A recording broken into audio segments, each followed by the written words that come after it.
tudo bom com vocês? Voltei aqui para dar continuidade na leitura de Operação Capitu, do autor Henrique Mello. Então, antes de mais nada, já vou pedir o meu like, já pedir que você compartilhe muito esse vídeo com seus amigos, que se inscreva no canal se ainda não for inscrito e que ative as notificações, tá bom? Vou adiantar também, né, que vocês vão ter uma mudança aí, porque eu estava gravando na sequência e acabei perdendo a primeira parte desse vídeo, né, e como ficou um vídeo bem longo, né, vocês vão perceber uns cortes, tá bom? Vou estar um pouquinho diferente aí, cabelo, enfim, mas porque realmente eu precisei gravar de novo essa primeira parte da leitura, tá? E também vou notar aí alguns barulhos também distintos, porque o outro vídeo eu gravei bem cedinho, então não tinha quase barulho, e agora tem bastante barulho por volta. Então, assim, já peço desculpas por isso, tá, gente? Vou falar também que a gente tá na reta final aqui da leitura. E se você tá me acompanhando, você sabe que aconteceu uma tragédia ontem, né, com o nosso querido Otávio. Ele estava lá encenando o Alto da Compadecida com a turminha dele do colégio, e a arminha que era fake, né, que era uma arminha airsoft, na verdade alguém trocou por uma arma real e aquele tiro foi real. Então a gente tem essa tragédia aí pra fechar o capítulo 25, que foi o que a gente leu ontem, né? E eu fiquei em choque, que vocês viram, né? Então, agora a gente vai dar sequência então no capítulo 26, 27 e 28, tá bom? Então o nome do capítulo é Se Eu Morresse Amanhã. E aqui a gente tem a citação do Álvares de Acevedo, o poema Se Eu Morresse Amanhã. Mas essa dor de vida que devora, a ânsia de glória, o doloroso afã, a dor no peito emudecera ao menos se eu morresse amanhã. Quando abri os olhos, ainda estava deitado sobre o palco. Sozinho, não havia mais ninguém por perto. Nem Fred, nem Gustavo, professora Clarice, a plateia, nada. Era só eu e o silêncio. Com muito esforço, eu consegui me sentar e uma dor pontiaguda atravessou o meu corpo um pouco abaixo da região da costela. Gritei agoniado e minha voz se espalhou por todo o auditório, ecoando por entre as paredes e poltronas. Levei novamente a mão até a raiz da dor. Enquanto puxei de volta, estava ensanguentado.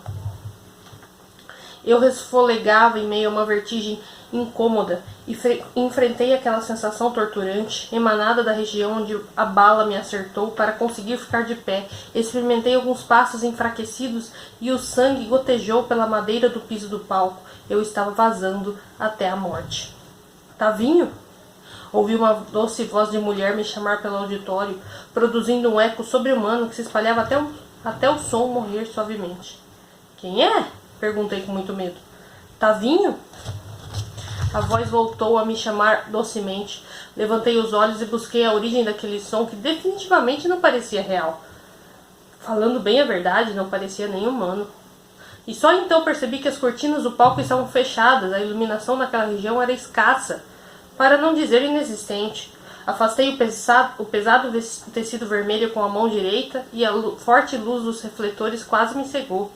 Eu protegi a minha visão com as mãos e distingui uma silhueta feminina parada em pé no meio do caminho que se abria entre as fileiras de assentos vermelhos da esquerda e da direita. A forte luz não me permitiu definir as feições do seu rosto. Vem, filho. A mulher estendeu uma mão delicada para mim. Seu vestido branco esvoaçava quase que como ela fosse um anjo. Os cabelos curtos e ondulados também dançavam no ritmo de um vento cuja origem era completamente inexplicável. Vem comigo. Eu não sei quem você é, sua doida. Quem é você? Cadê todo mundo? O que aconteceu aqui? Eu não estou entendendo nada. A mulher não me respondeu de imediato. Ela deu alguns passos pelo caminho que entremeava a plateia e a penumbra daquela região do auditório foi se esvaindo aos pouquinhos. O seu rosto, até então banhado pela escuridão, ganhou feições, contorno, boca, olhos e nariz. Engoli seco. Um gosto amargo desceu pela minha garganta. Senti minhas pernas que estavam fraquejando e se eu desse um passo naquele momento, cairia de cara contra o chão. Mãe? Ela sorriu com a sua meiguice de costume, o sorriso que eu ainda me lembrava. Tavinho. Sua voz soou receptiva. Até que enfim o nosso reencontro. Será que eu tô vendo gente morta ou eu endoidei de vez? Reencontro? Olhei para a grande nódoa rubra a verter sangue do meu corpo. Então quer dizer que... Minha mãe pousou o dedo levemente contra os lábios, pedindo que eu não concluísse meu pensamento, e disse por fim: antes que você pense qualquer coisa, eu gostaria de te levar para um passeio comigo. Podemos? Eu ainda estava bem incerto. Que história era aquela de passeio? As lembranças do que tinha acontecido perambulavam embaçadas na minha mente. A última coisa que eu me lembrava com precisão era de estar encenando a peça para o festival de teatro, quando de repente... Não! Caí de joelhos e comecei a chorar baixinho. Eu tinha sido baleado durante a peça e provavelmente morrido. Só podia ser coisa do LF, desgraçado. Mas a culpa era minha. Eu devia ter ouvido a sua ameaça e me afastado de Alana. Fui inventar de desobedecer e me lasquei. Tavinho, meu amor. Minha mãe se abaixou até ficar com seus olhos na altura dos meus. Você é tão novinho para entender certas coisas. Ela enxugou uma lágrima da minha bochecha com o polegar. Eu entendo o seu desespero, mas está tudo bem agora. Por isso que eu te falei para vir comigo antes de tirar alguma conclusão. O que você acha, hein? Eu prometo que vai ser uma boa viagem. Mas eu morri, mãe, resmunguei em resposta. Eu não queria morrer, eu não queria. Comecei a chorar novamente e minha mãe me acalentou em seu ombro. Ela deixou escapar um chiado gentil entre os lábios e sussurrou: pronto, pronto, com a voz melíflua, enquanto acariciava minhas costas.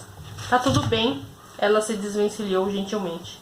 Enxuguei as minhas lágrimas, e quando dei por mim, meu figurino ensanguentado de João Grilo havia se transformado em um confortável e leve vestuário de algodão. Dona Dulce, vulgo minha mãe, voltou a ficar de pé e a sua figura ganhou uma atmosfera angelical. Ela novamente me estendeu a mão e convidou, com doçura e certo traço de firmeza. Podemos ir? Suspirei e pousei a minha mão na sua, ficando também de pé. Podemos? Caminhamos para fora do auditório. Eu tinha muitas perguntas para fazer à minha progenitora a respeito do que seria a vida pós-morte. Tipo, se o meu destino era o céu ou o inferno, por exemplo. Porque, né, as atitudes que eu tomei na Terra não foram lá muito cristãs. Mas a minha mãe não falava nada. Seu semblante era agradável e seus passos tinham tanta suavidade que faziam-na parecer flutuar. Com certeza ela devia ter uma nuvem só dela lá no céu. Ou será que não? Eu tinha ouvido alguma coisa sobre Deus não reservar nenhum lotezinho que seja do seu reino sagrado àqueles que tiram a própria vida. Mas Dona Dulce foi uma boa pessoa. Então não era nada que não pudesse ser perdoado, né? Fora do auditório não encontramos o pátio e os pavilhões onde ficavam as salas de aula do sofisticado Mário de Andrade.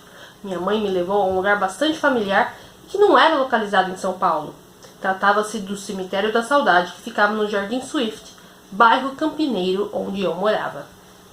Por que a gente veio pra cá? Perguntei a ela enquanto atravessávamos o frio saguão onde os corpos costumavam ser velados.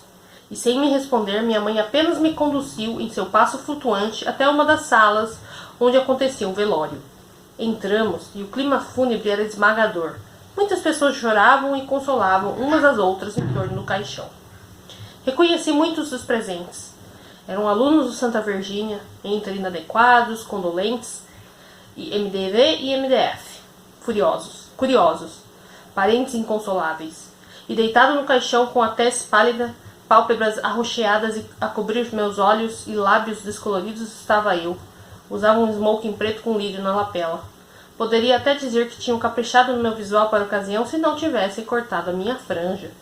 Meu último dia na Terra seria sempre lembrado pela lustrosa e quilométrica testa que só um bom punhado de cabelos estrategicamente jogados sobre o rosto poderia esconder. Não entendi por que cortaram a minha franja. Reclamei para minha mãe, inconformado com aquela decisão de merda. Ora, era meu corpo, ora bolas. Ah, é porque eles quiseram dar uma testada em um visual diferente antes de você partir, comentou Dona Dulce em um tom de riso. Dar uma testada, eu sendo zoada pela minha mãe em outro plano astral, não tenho sossego nem depois de morto. Meu pai se encontrava debruçado no caixão. Ele olhava para o meu corpo sem vida, mas não chorava, embora sustentasse uma expressão de extrema tristeza no semblante. Ele iria se formar em medicina quando acabasse o colégio, lamentou enquanto seus dedos esguios deslizavam pela borda de carvalho do caixão. Não ia não, Ainda bem que eu morri antes. Alguém se aproximou em um passo trôpego e parou ao lado do meu pai. Era a tia Doris. Ela tirou o exuberante par de óculos escuros que usava e revelou os olhos maltratados de tanto choro. Menininho, chamou a voz enfraquecida. Você herdou a minha esperteza e passou a perna até em mim, mas eu te perdoo. Tanto que você até trouxe uma coisinha para você levar para o outro lado. Minha tia pegou uma de suas valiosas garrafas de uísque e a colocou debaixo da minha mão. Vai com Deus, meu filho. Ela me abençoou e se afastou em seu andar embriagado. Obrigado, tia. Pensei em perguntar para minha mãe se havia mesmo alguma possibilidade de retirar aqueles presentes em algum lugar no além, mas preferi não incomodá-la com aquilo por hora. A pergunta poderia ofender a sua santidade e era tudo o que eu menos queria. Os agentes funerários fecharam o caixão e meus parentes pegaram nas alças para guiá-lo até a minha lápide. Meu pai, tia Doris, com uma profunda expressão pesarosa, alguns parentes e primos paternos, que por sinal eu detestava, todos saíram em ritmo funéreo ao carregar o meu corpo. Eu e minha mãe nos juntamos à marcha sem que fôssemos notados. O Santa Virgínia, em peso, caminhava sobre a alameda de cascalho que cortava o cemitério. Passos vagarosos reverberavam em respeito ao defunto Otávio Mortinho da Silva Lins. Reconheci até mesmo rostos inesperados como o do professor Álvaro, Nicolas, Fred, pessoas que provavelmente já estavam ali para cumprir o protocolo. Foi um bom menino. Bruno tomou a palavra em nome de Santa Virgínia. Tinha lá seus defeitos como qualquer outra pessoa. Podia até ser um pouquinho doido, um pouco mentiroso às vezes, um pouco relapso também. Deu um trabalhinho para mim e todo mundo da diretoria. Uma torrente de risinhos entristecidos varreu os presentes. Mas era determinado e corajoso. Acho que todo mundo no Santa Virgínia vai sentir falta do Tavinho e do seu jeito único de existir. Que Deus abençoe e ilumine seu espírito, onde ele estiver. O espírito está aqui. E eu até gostei do seu discurso, Bruno. Parabéns. Só tiraria o doidinho, mentiroso e a parte em que eu dei trabalho para a diretoria. Comecei a aplaudir as palavras do Bruno. Tinha me dedicado, mas nenhum dos presentes me acompanhou. Eles não poderiam me ouvir nunca. Meu caixão foi direcionado para dentro da gaveta e os coveiros começaram a lacrá-lo com uma camada de cimento. Para onde eu vou depois daqui? Quis saber essa informação da minha mãe. E eu só esperava que não fosse um lugar subterrâneo, quente e regido por uma figura vermelha com chifres. Espera, você logo saberá. Ela pousou a mão delicadamente no meu ombro e buscou me tranquilizar. Sinceramente, eu não esperava que o além fosse tão burocrático. Aquela ansiedade de saber se eu iria subir para as nuvens ou pegar um tobogã de fogo rumo às profundezas infernais estava me matando. Eu só esperava que meu destino, depois de morto, não fosse ficar vagando eternamente pela terra igual a alma penada. Só de pensar nessa possibilidade, meu coração até dispararia, se eu tivesse um. Enquanto os coveiros fechavam meu túmulo, nasceu entre os presentes uma série de lamentações sussurradas. A minha presença ectoplasmática conseguia caminhar tranquilamente entre aquela massa humana, pairando entre os corpos sem correr risco de ser sentida. Eu me aproximei de Lara, que choramingava minha perda por trás do véu negro ao grandioso chapéu que ela usava. Era um grande amigo. Eu faria tudo para ter ele de novo aqui. Tudo. Lamentou-se e uma lágrima negra de rímel escorreu por todo o rosto. Peraí, Lara, não é bem assim não. Calma, amor. Nicolas apareceu ao lado dela e envolveu pelos ombros. Um óculos escuro cafona lhe cobria os olhos. Todo mundo vai sentir falta do sininho, mas a gente tem que lembrar o quanto ele era bom de ser zoado. Quê?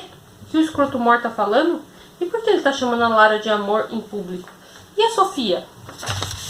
Como se tivesse lido meus pensamentos, Sofia apareceu ao meu lado, quase que como se fosse me abraçar. Ela esmagava um lenço preto com a mão enquanto berrava. Fofinho, por que você se foi? Um dia eu ia convencer você a deixar de ser gay para se casar comigo. Jamais. O que você está dizendo? Força, basta? Guccio, que se vestiu inteiro de Gucci e Armani para o meu enterro, interrompeu o choro histérico da minha peituda. Era comigo que o bambino iria se casar. Ele me amava, eu sei que me amava. Eu só precisava que ele me perdoasse para que a gente pudesse ser feliz junto. É um mais doido que o outro, gente. Deus é pai. Flutuei para longe daqueles dois desequilibrados e fui parar sobre a Alana. Ela usava uma trança única atada com um laçarote preto. Ao seu lado, tão loiro e pálido quanto, Fred a consolava. Ele era uma pessoa especial e única, do jeito dele, apesar de ter dado uns pegas no meu namorado. murmurou, deitando olhos melancólicos na direção da minha cova. Sim, é verdade. Fred concordou. Mesmo ele tendo contado para o Bruno que eu me corto, ainda assim me ajudou a inscrever os inadequados no festival, e eu queria que ele soubesse que eu o perdoo. Sério, Fred? Deixei os irmãos imersos em suas condolências e fui vagando entre as pessoas reunidas no cemitério, até alcançar alguém em especial que acompanhava o evento fúnebre de longe, sentado em um dos túmulos. Anderson vestia uma jaqueta de couro preta sobre a camiseta também escura. Seus cachos eram varridos pelo vento e alguns caíram sobre as lentes dos óculos de sol. Por que você foi inventar de morrer, Gremlin? Eu curtia você mais do que curtia a Alana, manja. Mais até do que eu curtia o Conrado. Ainda que tenha deixado essa confissão escapar em um tom sussurrado, as palavras do grandão chegaram nitidamente até mim. Senti um nó na minha garganta espiritual e até pensei em abraçá-lo como forma de prestar o meu consolo, mas isso nunca seria possível. Aos poucos as pessoas foram se dispersando junto com a tarde, até que restasse somente o meu túmulo coberto de corvos. Minha mãe apenas me observava, sem se intrometer ou dizer alguma coisa. Parecia que ela tinha me levado ali exatamente para presenciar tudo aquilo. Seria um ritual de passagem antes que eu fosse finalmente admitido no mundo dos mortos? Eu deslizei com suavidade pelo cascalho da alameda até parar exatamente em cima do meu sepulcro. Pousei sobre o mármore tumular e fiquei de joelhos para ler o que estava escrito na lápide, sobre uma foto minha e um porta-retrato oval, sorrindo eternamente jovem. Otávio Augusto Lins, 16/2/97 e 20/8/2014. Acompanhei as letras douradas pregadas até que meus olhos chegaram ao breve epitáfio, uma citação. Está morto, podemos elogiá-lo à vontade. Machado de Assis. Espera um pouco. Alguma coisa está muito estranha. Falei para minha mãe, que flutuou até ficar bem ao meu lado. Sabe, o jeito que as pessoas estavam falando de mim, o enterro, esse túmulo. Parece um sonho? Dona Dulce hasteou as sobrancelhas. Sutilmente sua cabeça fez um aceno positivo, afirmando a minha suposição. Então que merda tá acontecendo? Eu morri ou não morri? Minha mãe, ou seja lá qual era aquela figura, não respondia às minhas perguntas de forma clara e objetiva, e isso já estava começando a me impacientar. Eu sou a sua consciência, Otávio, declarou a criatura. Tomei a forma de sua mãe porque ela é a referência mais positiva que você tem no seu subconsciente. De bondade, companheirismo, qualidades que te faltaram nos últimos anos. É mesmo? Se eu jogar um desses vasos de flor na sua cabeça, vai ser um caso de peso na consciência? Entendi, mãe. Quer dizer, dona consciência. Ou seja lá quem você for. Eu só quero saber onde a gente tá e para onde a gente vai. Minha mãe, agora dona consciência, sorriu com doçura. Não adotei a forma de Dona Dulce à toa. Na condição de uma figura tão importante de autoridade, e como eu já disse, referência de valores positivos, a minha missão aqui hoje é te levar para um passeio. Passeio esse em que você vai saber como fica a vida das pessoas que você prejudicou com as suas atitudes, caso venha a falecer. Engoli seco. Antes que eu reformulasse qualquer protesto verbalmente, o cemitério ao nosso redor se esfumaciou em nuvens disformes até assumir a aparência do apartamento onde eu morava. Percebi que meu pai e tia Doris discutiam com fervor no meio do corredor que levava para os quartos. Eu sinceramente não acredito que você tenha a indecência de me acusar de uma coisa dessas, ainda mais agora que eu estou superando a perda de um filho. Meu pai gritava rente ao rosto de tia Doris de um jeito que eu nunca tinha visto. Sabe o que é isso? Perder um filho? Tenho certeza que é muito pior do que perder uma dessas porcarias aí que você guarda no seu quarto. Ele fez uma expressão de desdém quando se referiu às garrafas de uísque que a tia Doris estocava em sua mini adega. Se não foi você, quem foi? Inquiriu tia Doris furiosa. Porque uma garrafa de uísque não ia sumir sozinha. Alguém pegou. E você, pelo visto, adora pagar de defensor da moral. Eu nunca faria isso, Doris. Quer saber por quê? Porque eu cansei de chutar cachorro morto. Foi tão rápido que só deu tempo de ver a mão da tia Doris estalar contra o rosto do meu pai, que não chegou a virá-lo para o lado, mas a sua expressão se fechou em profundo ódio. Seu cretino! Gritou tia Doris, totalmente fora de si. Entre dentes, meu pai pediu como se buscasse manter a calma.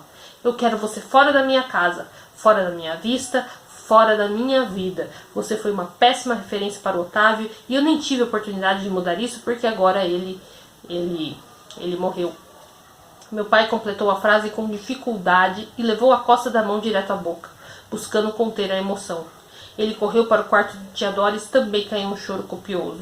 Tive o impulso de tentar ajudá-la, mas logo tudo se esfumaciou novamente e uma outra imagem se formou.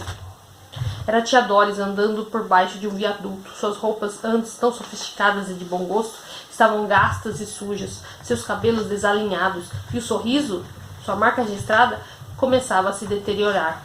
Depois de ter deixado o apartamento do seu pai, sua tia não parou de beber, contou a dona Consciência, enquanto tia Doris passou por nós e me pediu dinheiro sem me reconhecer. Seu cheiro era nauseante. Sem ajuda e sem amigos, ela logo começou a acumular dívidas até ser despejada. A pensão por morte do marido passou para um dos parentes da família porque ela foi tida como incapaz. E esse mesmo parente a internou em uma clínica, visando ficar com o dinheiro, até que ela fugiu e veio parar aqui. Minhas vísceras se contorceram quando ouvi a tia Doris amontoar um punhado de papelão sobre o concreto frio e se deitar. Os seus olhos contemplaram o vazio com tristeza e algumas lágrimas escorreram pelo rosto encardido. Dona Consciência continuou. Sem ter você em casa para servir como ponto de união, a relação do seu pai e da sua tia ruiu até chegar a esse ponto. Novamente tudo ao redor começou a se esfumaçar. A bruma da minha frente formou um novo cenário. E desta vez, eu e Dona Consciência fomos parar em um surrado sofá de couro. Olhei ao redor e conheci o lugar como a sala de uma casa velha em algum bairro afastado. Tanto que dava até para ouvir o barulho de galinhas ciscando pelo quintal. Notei Letícia sentada à nossa frente, mexendo casualmente em seu celular. Ela parecia bastante nervosa, assustada, eu diria. A porta que levava ao outro cômodo rangeu e um homem de aparência pouco confiável surgiu à soleira, com o jaleco manchado em alguns pontos de sangue. Letícia? Ele chamou e tirou minha amiga do transe. Ela guardou o celular no bolso da calça jeans. Vamos lá? Letícia se levantou e foi de encontro ao suposto médico, que tentava encorajá-la com um sorriso vacilante. A porta voltou a ranger quando se fechou e os dois sumiram do outro lado. Corri até a porta trancada e atravessei a madeira poída graças ao trabalho dos cupins. Eu conseguia sentir Dona Consciência sempre ao meu encalço, acompanhando tudo de perto. O ambiente dentro da sala era frio e pouco iluminado. Remetia bastante àquelas salas de cirurgia de filmes de terror. E sobre a maca, o corpo de Letícia jazia inerte. O médico com cara de doutor maluco que a recepcionou na porta pegou um feto morto entre as mãos brancas de luva e jogou em uma lixeira de pedal. Depois voltou-se para o seu assistente mal encarado e comunicou, sem uma nota sequer de emoção. A garota não aguentou o tranco.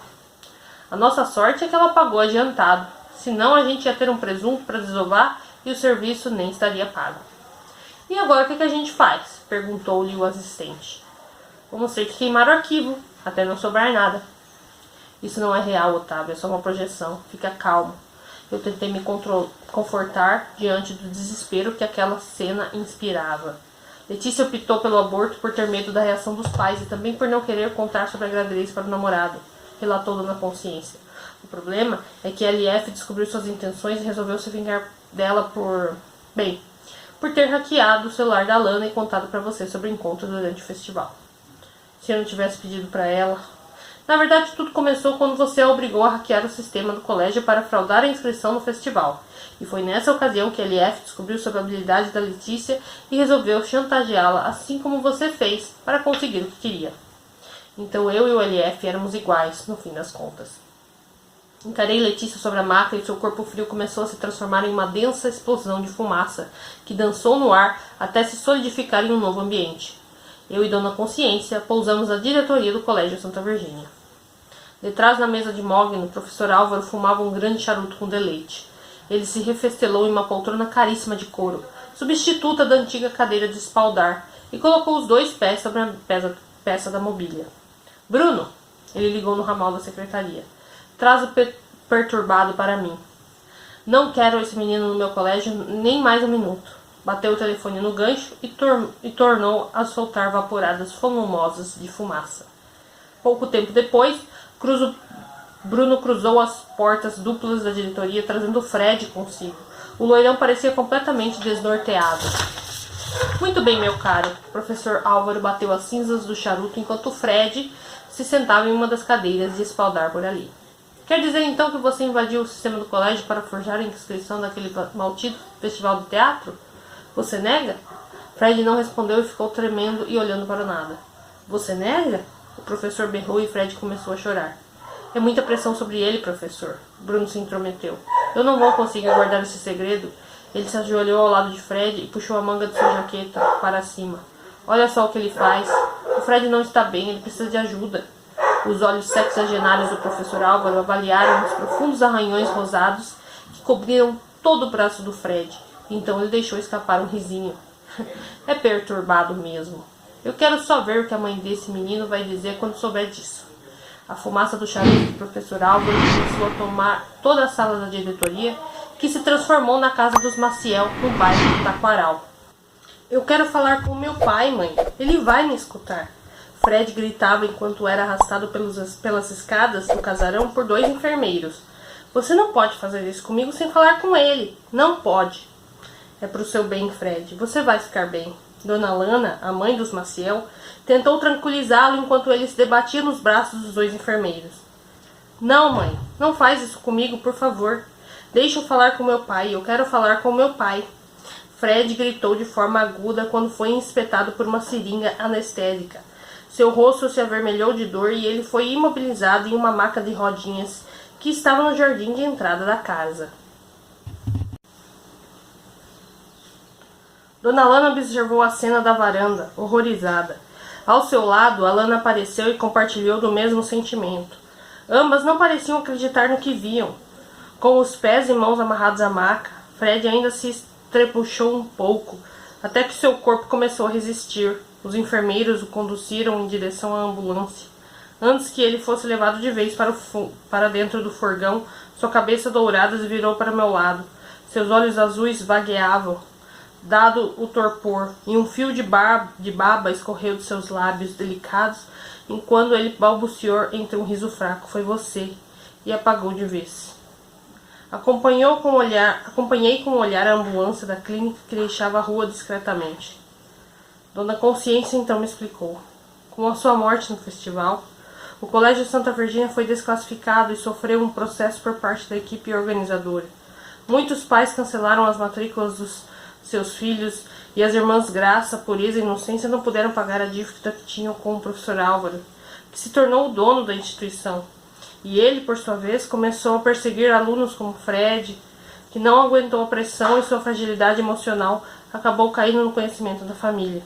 Dona Lana, por ser uma mãe negligente e narcisista, resolveu interná-lo em uma clínica de reabilitação em vez de tentar resolver o problema.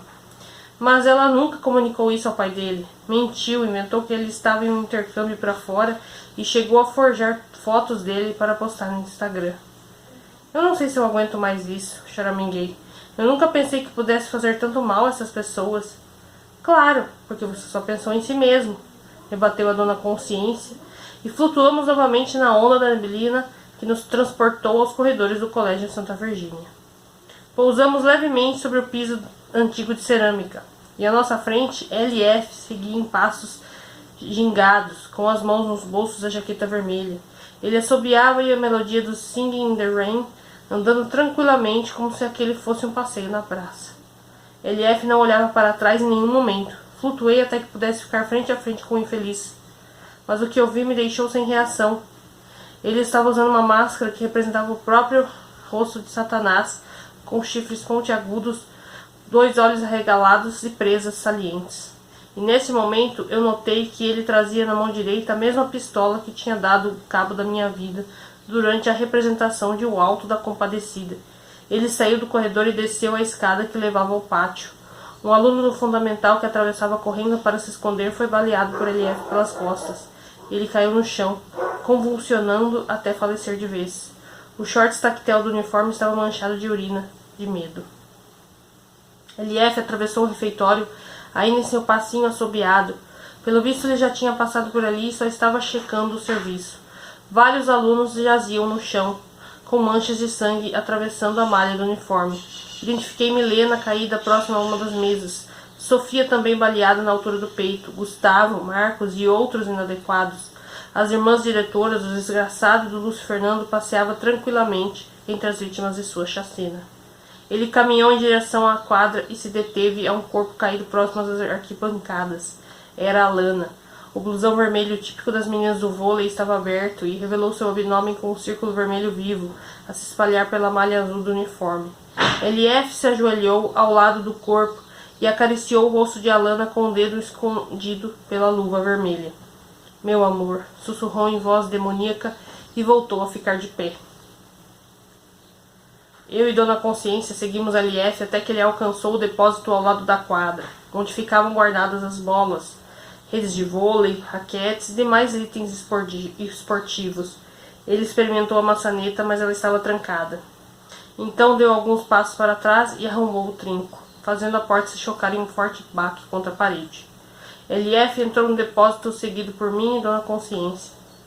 Achei você, primo, exclamou LF ao encontrar Anderson se tremendo todo, escondido entre as quinquilharias guardadas ali. Anderson ficou de pé e experimentou uma negociação. Não faz isso, cara. LF tirou a máscara. O rosto perfeito de Gucci brilhou em um sorriso assassino, conforme ele sacudiu levemente a cabeça dos fios dourados. Você merece pagar, Schmirra. Por que você quer tudo que é meu? O Conrado, o Otávio, a Alana, meus pais, minha vida. Por que, Gucci? Gucci sustentou seu sorriso e respondeu. Porque você é uma vergonha para nossa família. E agora não vai ser mais. Ele apertou o gatilho e um breve clarão cortou o ambiente. Anderson foi atirado contra a parede do depósito e caiu. Junto à sua queda, um amontoado de bolas de handball deslizou para o chão. Gucci levou o cano do revólver em direção à têmpora e pronunciou um tchau, sussurrado antes de apertar o gatilho. Seus miolos lavaram o ambiente. Eu corri para Anderson e peguei nos braços, pousando sua cabeça pendente em meu colo. Grimsley.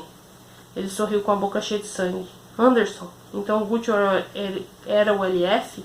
Eu não entendo. A mão de Anderson pousou brevemente no meu rosto. Seus olhos perdiam a força. O Gucci sempre quis tudo que era meu, falou enquanto a sua voz voltava lentamente para o chão. Você. Seus olhos se abriram para o vazio, sem foco, sem brilho e sem vida. Não! O grito de dor foi alto e potente que explodiu todo o depósito esportivo. As paredes estouraram, fazendo voar as bolas, uniformes para exercícios, tudo. Olhei para Anderson em meu colo e ele começou a virar uma tênue nuvem de fumaça. Aquilo tudo era pura alucinação, uma projeção de Dona Consciência para me torturar. Por favor, para com isso, eu não aguento mais, supliquei. Sua decisão de evitar denunciar LF à polícia e tentar descobrir a identidade dele sozinho fez com que ele se sentisse cada vez mais imune e poderoso, cada vez mais forte e imbatível. Dona Consciência me explicou quando fomos parar em um ambiente que lembrava um hospital. Assim como quando você preferiu ficar do lado de Gucci e não ouvir as recomendações do Anderson lá atrás. Tudo isso fez com que ele mergulhasse cada vez mais fundo na própria loucura, e sem uma autoridade legal para que servisse de freio, o rapaz chegou ao ponto de construir a própria tragédia. Mãe, meu choramingo soou infantil. Por favor, para com essa tortura. Para, eu não estou entendendo por que você está fazendo isso. Porque tudo que a gente faz na vida tem sérias consequências, Otávio. Dona Consciência me conduziu a uma sala de cirurgia. E você nunca pensou nelas? Se comportou como um garoto mimado e egoísta. Essas decisões podem refletir na vida de todos à sua volta. Se você morresse amanhã, todas essas coisas que eu te mostrei podem vir a acontecer. E sobre a mesa de cirurgia estava eu de toquinha e camisola azul. Na altura do abdômen havia um curativo que cobria quase toda aquela região. O médico cirurgião parecia atarantado e dizia para sua equipe: ele está perdendo batimentos. O desfibrilador, rápido. Um dos médicos por ali trouxe um desfibrilador e o cirurgião segurou as duas alças com firmeza e empregou um choque contra o meu peito. Senti um impacto eletrizante tomar todo o meu corpo e dei um espasmo para frente. Então, Otávio, perguntou a Dona Consciência, você vai? Mais um forte choque e mais um espasmo. Ou você fica e tenta um novo começo com todas essas pessoas. Outro choque, e eu senti como se fosse perder o fôlego. A linha verde sobre o fundo preto do televisor deu um chiado agudo e contínuo. Os médicos de equipe tentavam desesperadamente me trazer de volta. Mas esse poder não estava com eles. Cabia a mim fazer a escolha. Você vai ou você fica e tenta um novo começo? A voz da Dona Consciência ecoou distante. E aqui a gente termina o capítulo 26. E aí a gente fica com essa pontinha de esperança. Eu fico muito feliz porque eu acho que agora o Otávio vai tentar mudar e vai tentar fazer diferente. Vamos torcer aí pra que, né, ele consiga. E, cara, muito, muito bonito a forma como o Henrique colocou aqui, né? O desenrolar, né? E a previsão de tudo que poderia acontecer caso ele morresse. Agora a gente vai começar o capítulo 27, que chama Manic Pixie Dream Girl. Esse capítulo é narrado pela Alana Maciel. E a citação desse capítulo é de Machado de Assis, Dom Casmurro. Capitu era Capitu, isto é, uma criatura muito particular, mais mulher do que eu era homem. Se ainda não o disse, aí fica. Se diz, fica também. Há conceitos que se deve incutir na alma do leitor. A força de repetição. Vamos lá. Acredito fielmente em transformações e sou fascinada pela metamorfose das coisas. E o que me encanta mais não é nem o resultado ao final, mas o processo da mudança. Como a lagarta que produz a seda com afeição e paciência, fio a fio, até formar o casulo. E então ela se ajeita, protegida, troca de pele, se abrem novos órgãos e membros, patinhas e olhos, asas, finalmente. E quando pronta, voa em uma liberdade efêmera, mas inalienável e certa. Eu queria alçar o meu voo, por muito tempo havia sido só lagarta, e a me rastejar em uma personalidade estranha e viscosa, porém não minha, um inseto invertebrado e parasitário.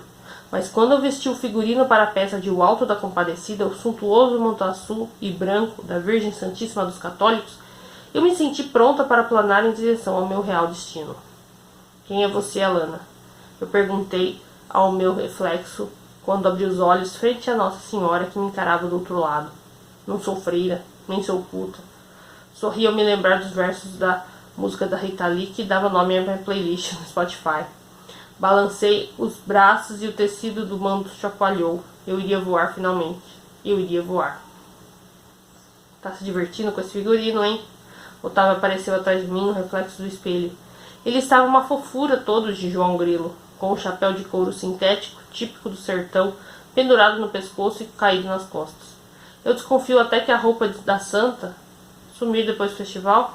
Já vamos saber onde ela pode estar. Ele riu e eu rolei os olhos em um falso sinal de repreensão.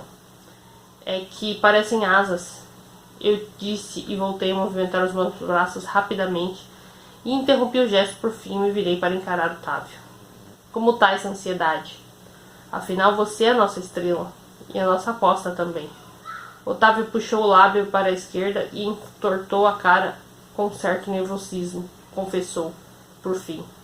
Ai, eu tô que eu não me aguento. Espero que dê tudo certo, porque eu quero tanto conseguir esse dinheiro para ajudar o colégio, principalmente para ver aquele Matusalém do professor Álvaro com a cara no chão. Não consegui segurar o riso. Otávio tinha um senso de humor muito particular e a gente acabava por ser cativado. Nossa, real, tô fazendo isso muito em nome da professora Júlia. Eu não me conformo com o que fizeram com ela, Tavinho. Ele concordou com a ciência e mudou o tom. Eu ainda tô um pouco sem graça depois do nosso papo no Ibirapuera. Sei lá, não acredito que você me desculpou 100%. Desculpei, menino, vamos parar de falar nisso? Eu me inclinei para abraçar Otávio, que era mais baixo do que eu. Aconcheguei-o entre os meus braços e ele acariciou minhas costas. Ai, Otávio, se você soubesse da história toda, eu que queria estar me desculpando. Me perdoa. Procurei não deixar meu remorso visível quando a gente se separou. Otávio parecia aliviado frente ao meu perdão e feliz por ser a estrela da noite. Não cabia a mim estragar o seu momento. Quando subi ao palco, logo na primeira cena do brilhante texto desenvolvido por Suassuna, abri os braços sobre a forte luz da ribalta e me inclinei numa reverência respeitosa ao público. E o manto de Nossa Senhora ruflou esplendoroso como o par de asas que eu tinha enxergado no espelho do camarim. E eu pensei que finalmente eu havia me tornado a borboleta, pronta para o voo e deixado todas as camadas de lagarta para trás. Infelizmente não foi o caso. Aconteceu de repente, e não tive tempo de processar o incidente, se é que eu posso chamar assim. Em um momento o Otávio estava em cena, no ápice de sua atuação, e eu consegui até enxergar a primeira colocação da coxinha graças à sua atuação. Mas então o clarão cortou o ar e ele caiu no chão, conforme previsto. Só que a expressão de dor a ganhar o rosto do nosso protagonista não tinha nada de performática. Era esmagadoramente real. O acontecido é que era surreal. Eu fiquei tão atordoada com tudo que consigo me lembrar das pouquíssimas coisas. O que me vem à memória é meu irmão correndo para socorrer Otávio, que estrebuchava e gemia de dor. Logo, outros membros do elenco foram também para prestar ajuda. Gucci surgiu desesperado e chorando. Ele tentou se aproximar e um dos paramédicos evitou que o italiano tocasse em seu namorado. E muitas pessoas na plateia queriam subir no palco, movidas pelo desespero ou pela curiosidade. A equipe organizadora do evento procurava evitar ao máximo que a aglomeração se fizesse em cena. Fui a única que não rodeou o Otávio ensanguentado no chão. Eu permaneci paralisada na coxia, boquiaberta. Os meus olhos permaneciam vidrados, feito 2 câmeras de vigilância. Mas eu mal podia me mexer, catatônica. Eu estava encantada para ver Otávio em cena, o jeitinho todo natural que ele dizia suas falas, o seu sotaque nordestino muitíssimo real a cada caricato, e nada caricato. O cara era um talento. O que eu consigo me lembrar com mais exatidão desse dia é de um tavinho magnético e impressionante, grandioso em seus 1,65 de altura, que caiu no chão em meio a delirantes espasmos de dor e um furo vermelho vivo a crescer pela malha do seu figurino. A expressão de surpresa e choque que Otávio fez ao cair depois de ser perfurado pela bala nunca mais sairia da minha mente. Nunca mais. Ser amiga da Milena Sampaio era o maior status de popularidade que alguém poderia ter dentro de Santa Virgínia. Ela tinha tudo que qualquer menina da nossa idade poderia sonhar: beleza, dinheiro e personalidade. Costumávamos dizer que a Milena era a nossa abelha rainha e nós as suas zangonas. Uma vez que ela disse que a gente estava mais para as zangadas, muito por causa do nosso humor. Eu me sentia muito privilegiada por ser amiga da Milena, e ainda mais por ser a sua preferida dentro do grupo das meninas do time. Isso ficava muito nítido, o tratamento diferenciado que ela me dirigia em relação às outras. Parecia que, sob os olhos de Milena, eu era especial. Certa ocasião, eu estava péssima por ter ouvido os meus pais discutindo de madrugada. Eles brigavam cada vez mais, quase todo dia. Isso me tirava do ar de um jeito. Nossa, tanto que meu desempenho durante os treinos do time estava péssimo. E as outras meninas fizeram questão de pontuar isso. Todo mundo tem um dia ruim, gente. Milena me defendendo na ocasião. Até parece que vocês estão lindas e plenas para jogar o dia todo, né? Meus chuchus. Meus chuchus. Você fala isso porque a Lana é sua protegida, reclamou Débora em muxoxo. Sua voz era tão irritante que eu tinha vontade de esganá-la às vezes. E se fosse uma de nós, vixe, já tinha rolado bronca e até ameaça de ser tirada do time. Protegida nada. Eu gosto da Lana porque ela é bem menos enjoada que vocês. Milena puxou para um abraço e acalentei rapidamente a cabeça em seu ombro. O perfume do produto que ela usava para preservar o efeito dos cabelos alisados era muito gostoso. Nossa amizade só se fortalecia conforme o tempo passava, a despeito dos ciúmes das demais garotas do time. De tão unidas, acabamos por nos tornar confidentes. Passamos a pernoitar uma na casa da outra, trocar presentes, compartilhar gostos. E eu me lembro que cursava o 1º ano de ensino médio e Milena a 8ª série, quando entrou um menino muito gatinho na sala dela, vindo da Itália. Fui pedir para Milena me ajudar a promover uma aproximação com o novato. Aí, sério que você tá afim daquele menino, Alana? Milena questionou com um arzinho de censura. Acho ele tão sem graça e parece ser meio chato. Achei ele bonito. Mas você vai me ajudar ou não vai? Depende, eu te ajudo se você também me ajudar a me aproximar do seu irmão. Pronto, estava demorando. Eu não consegui entender o que a Milena tinha visto no Alfredo. Até porque você julga o meu gosto, mas o seu também. Eu te falei que é a fruta que meu irmão gosta. Para de falar assim do seu irmão, sua bruxa. Milena me cortou. E então, Chuchu, você me aproxima do Fred e eu vou de cupida para cima do menino novo da minha sala. Pensei um pouco na proposta que a Milena me fez. Eu estava bem interessada no menino novo, mas realmente não queria minha amiga com o Keizinho do Alfredo. Ultimamente, ela vivia falando muito dele. Quando chegava na minha casa, a primeira coisa que perguntava era sobre meu irmão, estar ou não ali. Na verdade, eu até desconfiava sobre as suas visitas serem um pretexto para vê-lo. Alfredo, sempre Alfredo. Meu irmão era tão sem graça, vivia com aquela expressão vazia de sono, um jeitinho todo princeso, delicado, gentil. Obrigada por aqui, por favor por acolá, tenha dó. E o pior é que as pessoas sempre compraram essa imagem dele. Meu pai, mesmo uma vez que disse que a água de salsicha precisava de uma atenção maior por ser mais sensível. E eu, a representante forte da dupla dos gêmeos, possuía uma independência emocional melhor sedimentada. Mas me doía ver como meu pai se preocupava tanto com o Fred e tão pouco comigo. E às vezes eu também queria colo. Contudo, a ideia de me mostrar mais frágil, só para conseguir mais atenção do seu tino, nunca me seduziu. Por outro lado, desde pequena eu fui a preferida da minha mãe. Só que ela passava tempo demais dentro do próprio mundo para me enxergar de outra forma que não fosse uma réplica que ela pudesse reproduzir e projetar a imagem de si mesma. Não bastava meu pai. Agora Milena também parecia só ter olhos para Alfredo. E assim me atingia, mas busquei não deixar ficar tanto na cara assim. Graças à influência e ao traquejo de Milena, o aluno novo, que se chamava Anderson, ficou sabendo do meu interesse por ele. E minha amiga fez seu trabalho de cupido com muito empenho e esquematizou para que nos ficássemos no elevador durante o intervalo entre os turnos da aula. E mesmo assim, mesmo sendo mais saidinho, quando estava com seus amigos escrotos do time de futsal, Anderson parecia bem nervoso. Ele até tentou se mostrar experiente, mas na verdade eu é que conduzia a ficada. Tentei fazê-lo se sentir confortável por estar com uma menina um ano mais velha. Seu beijo era intenso, mas carinhoso. E ele tinha uma pitada de nerd por debaixo da camada de marrentinho que me encantava. Depois de algumas ficadas e encontros, eu e Anderson começamos a namorar. As meninas do time não aprovavam muito minha escolha e eu sentia que havia um dedinho de Milena nisso. Cheguei a me perguntar algumas vezes se ela estava com ciúmes, mas afastei esse pensamento. As meninas me questionavam como eu podia gostar de Anderson, já que ele era visivelmente escroto, mas eu achava meu namorado bonito. Sua pele morena, os cabelos cacheados e negros, as sobrancelhas grossas, os traços negroides e harmônicos.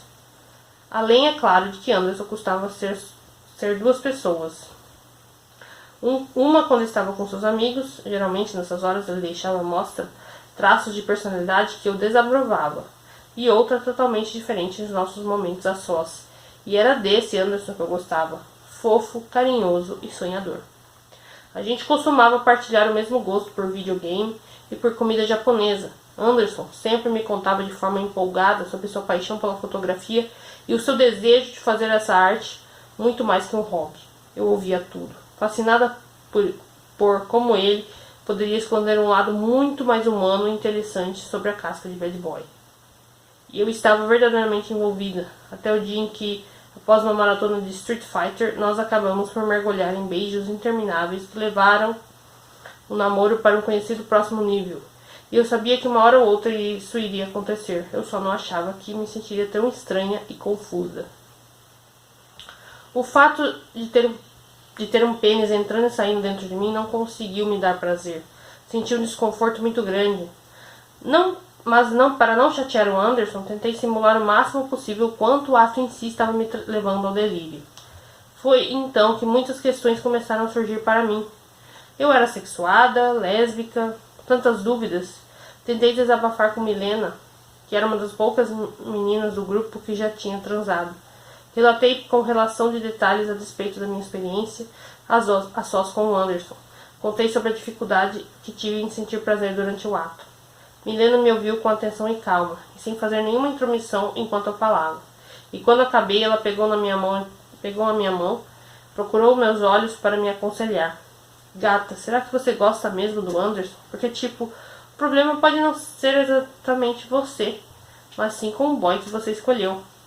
Milena não sabia e nem conseguiu perceber, mas naquele momento eu tive a certeza de que o problema estava em mim e não no meu namorado.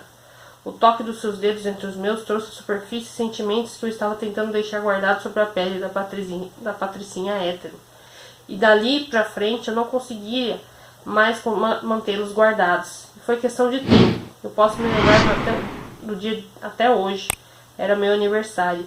Nossa casa no Taquaral estava lotada de convidados e na época eu cursava o 2º ano do ensino médio e Milena o 1º.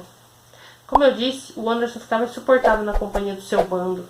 E foi só em consideração a ele que eu convidei todos aqueles garotos nojentos do time de futsal, incluindo o Nicolas, que eu odiava. O meu namorado andava extremamente grudento nos últimos dias e não me deixou sair de perto dele, e consequentemente da corja de escrotos durante o tempo. Dá licença, Chuchu, mas eu vou roubar sua namorada um pouquinho pra mim. Milena apareceu para me salvar daquele antro de celebração à heterossexualidade tóxica. Ué, mas aonde vocês vão? Anderson quis saber. Retocar a maquiagem. Volveu Milena de forma vaga e me arrastou escadas acima até chegarmos ao meu quarto. Ela se virou para mim quando fechei a porta. Meu Deus, Milena, nem sei como te agradecer, não aguentava mais ficar ali. Dava para ver pela sua cara. Milena me respondeu com uma risada. Olha só o que eu trouxe para você. Um presente. Outro? É, esse mais simbólico, eu diria. Abre para ver. Eu desfiz a fita do embrulho e tirei um quadro emoldurado de dentro. Era a atriz Bette Davis, consagrada diva de Hollywood e protagonista de um filme que Milena amava. E no lado inferior direito, escrito a punho por minha própria amiga, havia a declaração: para minha canceriana mais linda, Mi. E um coraçãozinho desenho. Eu amei, exclamei de forma agradecida. Já que você passou no meu teste pessoal de assistir a Malvada comigo e gostou, achei que pudesse ser apropriado. Até porque não conheço mais ninguém que tenha os olhos de Bette Davis que nem você. Eu observei a imponente atriz em preto e branco e meus olhos refletiram no vidro a cobrir a foto, exatamente sobre os dela. Realmente os nossos olhares eram bem parecidos. Achei muito sensível Milena ter observado algo assim.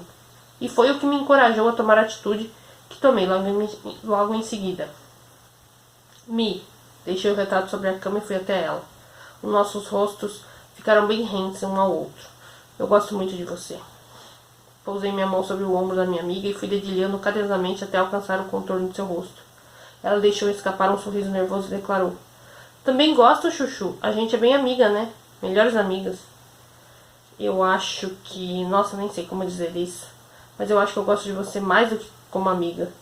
Milena me encarou séria. Em um gesto defensivo, retirou minha mão do seu rosto, segurando-me pelo pulso. Gosta de que jeito, Alana? Essa conversa está ficando muito esquisita. Não sou idiota. Percebi que aquele era um sinal claro de rejeição e me afastei. Eu já esperava por uma reação negativa, mas... Nossa, eu sempre fui tão comedida. Por que eu fui deixar o impulso direcionar as minhas ações naquele instante? Por quê? Eu não me reconheço mais. Tentei disfarçar a voz de choro e me afastei de Alana, voltando a me sentir na cama, pegando a Bette Davis para encará-la nos olhos. Dessa forma, Milena não poderia ver minhas lágrimas. Eu também não. Ela rebateu em um tom agressivo. Por favor, Alana, só não me mete nessa tua confusão. Eu só te peço isso. Na verdade, não. Te peço isso é que você me respeite também. Milena deixou meu quarto sem olhar para trás. Agarrei a Bette Davis, junto ao meu peito e me entreguei em um choro pesado. Eu tinha estragado tudo. O certo a fazer era ter guardado meu sentimento por Milena dentro de mim. E depois daquilo, nossa relação nunca mais seria a mesma. Pouco depois da minha festa de aniversário, vieram as férias do meio do ano. E eu e a Milena não nos falamos mais. Não bastante a confusão sentimental dentro de mim, agora eu alimentava também o medo de que minha ex-amiga expusesse meu lesbianismo para o colégio todo quando as aulas voltassem. Mas Milena não fez isso. Tomou sim atitudes radicais, como deixar o time de vôlei há poucas semanas no campeonato intercolegial. Ela se afastou de mim e das demais meninas também. Cortou os cabelos alisados, a marca registrada no nosso grupo, e adotou um turbante até seus cachos crescerem crespos como eram naturalmente. Perdi o chão. Mandei sucessivas mensagens para Milena, todas visualizadas e não respondidas. Ela não queria contato, não aceitava minhas desculpas. Fiquei tão abatida que as pessoas à minha volta começaram a perceber, especialmente Anderson. Ele estranhava muito meu comportamento distante e vazio e começou a me encher de perguntas. Até pensei em terminar com o meu namorado, porque eu gostava demais dele para fazê-lo sofrer, ao me amar e não ser retribuído. O problema é que Anderson acabava sendo um bode expiatório contra qualquer indício de que eu pudesse me sentir atraída por garotas. Então, seria bom tê-lo ao meu lado. Eu já tinha desencanado da ideia de que Milena pudesse me responder. Já fazia algum tempo desde que eu mandara a última mensagem ignorada. E quando recebi uma notificação dela no WhatsApp, meu coração quase parou. Era final da aula de artes, antes do intervalo, entre os turnos e a sala estava quase vazia, com exceção de mim e da professora Júlia, que corrigia algumas provas. Lana, sério, me desculpa pelo jeito que te tratei. Foi um choque para mim. Eu acredito que você deve estar bem confusa e não quero ser mais um peso para você carregar. Só não posso retribuir o seu sentimento e também preciso de um tempo para me acostumar com a ideia. Por isso me afastei. Um dia, talvez a gente possa voltar com a nossa amizade. Até lá, pode contar comigo se precisar de algo. Devolvi o celular à mesa e comecei a chorar baixinho, apoiando meu rosto entre as mãos. Isso chamou a atenção da professora Júlia, que veio até minha carteira e perguntou: O que foi, Alana? Aconteceu alguma coisa? Enxuguei o rosto com as palmas das mãos e, quando recuperei o fôlego, dei uma resposta evasiva sobre estar passando por problemas no meu relacionamento, muitos por causa de questões internas sobre meu papel de namorada, e não deixava de ser verdade. Isso me faz me lembrar de uma frase famosa da Simone: Ninguém sabe mulher, ninguém sabe mulher, torna-se mulher. A professora Júlia divagou, apoiando-se na minha mesa. Alana, você é uma mocinha e ainda vai passar por muitas mudanças na vida, mas já que eu falei na Simone de Beauvoir, acho interessante você ler um pouco dela, porque ela foi uma mulher que questionava muito o papel. E aí você disse de namorada, mãe, esposa, enfim. Vou te passar uma listinha de livros dela para que você pode gostar. A professora Júlia me deu uma piscadela e abriu seu sorriso de costume. Ela era realmente muito bonita, mestiça, de ascendência oriental e brasileira. Usava sempre batas, saias indianas e brincos de pena. Um visual meio hippie, casava com a sua áurea. Diziam os corredores do colégio que Júlia era lésbica e casada com outra mulher. Bom, ainda que fosse verdade, nada impedia de ser muito feminista. Fui atrás dos livros que a professora Júlia me recomendou e optei por um chamado O Segundo Sexo. As linhas de Simone me levavam a questionar, inclusive, atitudes que eu vinha tomando, meus comportamentos e ações. Entendi que eu não precisava agir como uma patricinha para ser aceita no grupo dos meninos. Aquilo não era eu, pelo menos não por completo. Simone também me levou a entender que muito da atração que Anderson sentia por mim podia ter base no conceito que ele criou a meu respeito em sua mente. E para Anderson, eu era a típica Manic Pixie Dream Girl dos filmes de Hollywood. Quem me explicou o significado desse termo foi Milena, não a escritora francesa, conhecedora de cinema como ela mesma, como ela era. A minha ex-amiga me contou sobre esse formato que muitos filmes encontravam de retratar a garota perfeita sobre a visão dos homens, inclusive nerds, que era menina sem muita vaidade, que gosta de filme de videogame, música alternativa, não questiona o patriarcado e é feminina sem ser fútil ou fresca demais. Mas eu não sou uma Manic Pixie Dream Girl. Não estou nessa história para servir de escada ao protagonismo de Anderson. Tenho minha própria voz e importância e eu a reivindico. Por isso, foi nessa etapa que comecei o meu processo de mutação. Como uma lagarta, comecei a construir o meu casulo para, no momento certo, poder voar. Foi então que conheci a LF. Na verdade, essa foi a abreviatura que inventei para o nickname que ele usava no LoL. League of Legends, para quem não sabe. Quando nos conhecemos, Lúcio Fernando 6666, achei curioso, mas não deixava de ser criativo. A gente se conheceu enquanto jogávamos pela mesma equipe e fomos logo para o WhatsApp. Lúcio Fernando me contou que a escolha desse apelido se devia ao fato de ele ser um jogador diabólico e ardiloso como só o capeta poderia ser. Não tá, né? Mas apesar do jeito meio doido e das ideias megalomaníacas, o gamer misterioso parecia ser um cara legal e jogava muito bem também.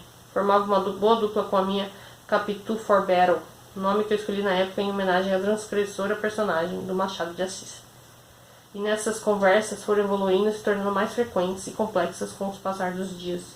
Eu não sabia nada sobre ele, nem mesmo seu nome. Quando pedi por mais informações para ver seu rosto, LF foi taxativo em sua recusa. Mas nessa ocasião ele me fez uma revelação. Também morava em Campinas, como eu, e me propôs de nos encontrarmos pessoalmente, em um lugar movimentado da cidade. A princípio eu me neguei, com medo. Tá certo que àquela altura nossa intimidade já tinha atingido níveis absurdos. Não sei se foi pelo papo do cara, mas acabei me abrindo com ele de forma que eu nunca tinha feito com ninguém. Movida por carência de amigos com quem eu pudesse conversar, talvez, falei do meu rolo com Milena, sobre a insatisfação do namoro com Anderson, a vontade de terminar, mas a falta de coragem para tudo isso. LF leu as minhas confissões como somente um amigo poderia fazer, e me aconselhou a terminar com Anderson e seguir minha verdadeira sexualidade. fosse ela gay ou bi, desde que isso me fizesse feliz. E eu me senti muito acolhida, mas disse a ele que não queria magoar Anderson. Então LF me falou que eu não magoaria Anderson se ele se interessasse por outra pessoa. Assim ele se desencanaria de mim e o término não seria dolorido. Fiquei alguns dias remoendo isso que meu amigo oculto me falou, até que fiz uma descoberta absolutamente inesperada. Para compensar meu comportamento esquivo em relação a Anderson, todas as vezes em que ele me falava sobre sexo, eu busquei ser uma namorada mais participativa e carinhosa. Certo dia, meu namorado se queixou comigo sobre a empregada de sua família ter adoecido, o que o forçava a ter que arrumar o próprio quarto. Eu achei tão absurdo que o Anderson fizesse uma bolha de dependência a ponto de não conseguir realizar uma simples tarefa doméstica. Assim como eu, né? Para não entrar nesse mérito da questão, eu me ofereci para ajudá-lo. Enquanto separava uma pilha interminável de papéis que deveriam ter como destino as gavetas ou lixo reciclado, encontrei um papel abarrotado, como se Anderson tivesse optado por jogá-lo fora, mas desistido. Aproveitei que Anderson tinha descido para levar alguns sacos de lixo no container que ficava no subsolo do seu prédio e tirei uma foto da frente e do verso do papel. Em casa eu procurei transcrever a carta no Google Tradutor, uma vez que estava escrito em italiano. Era destinada a Conrado.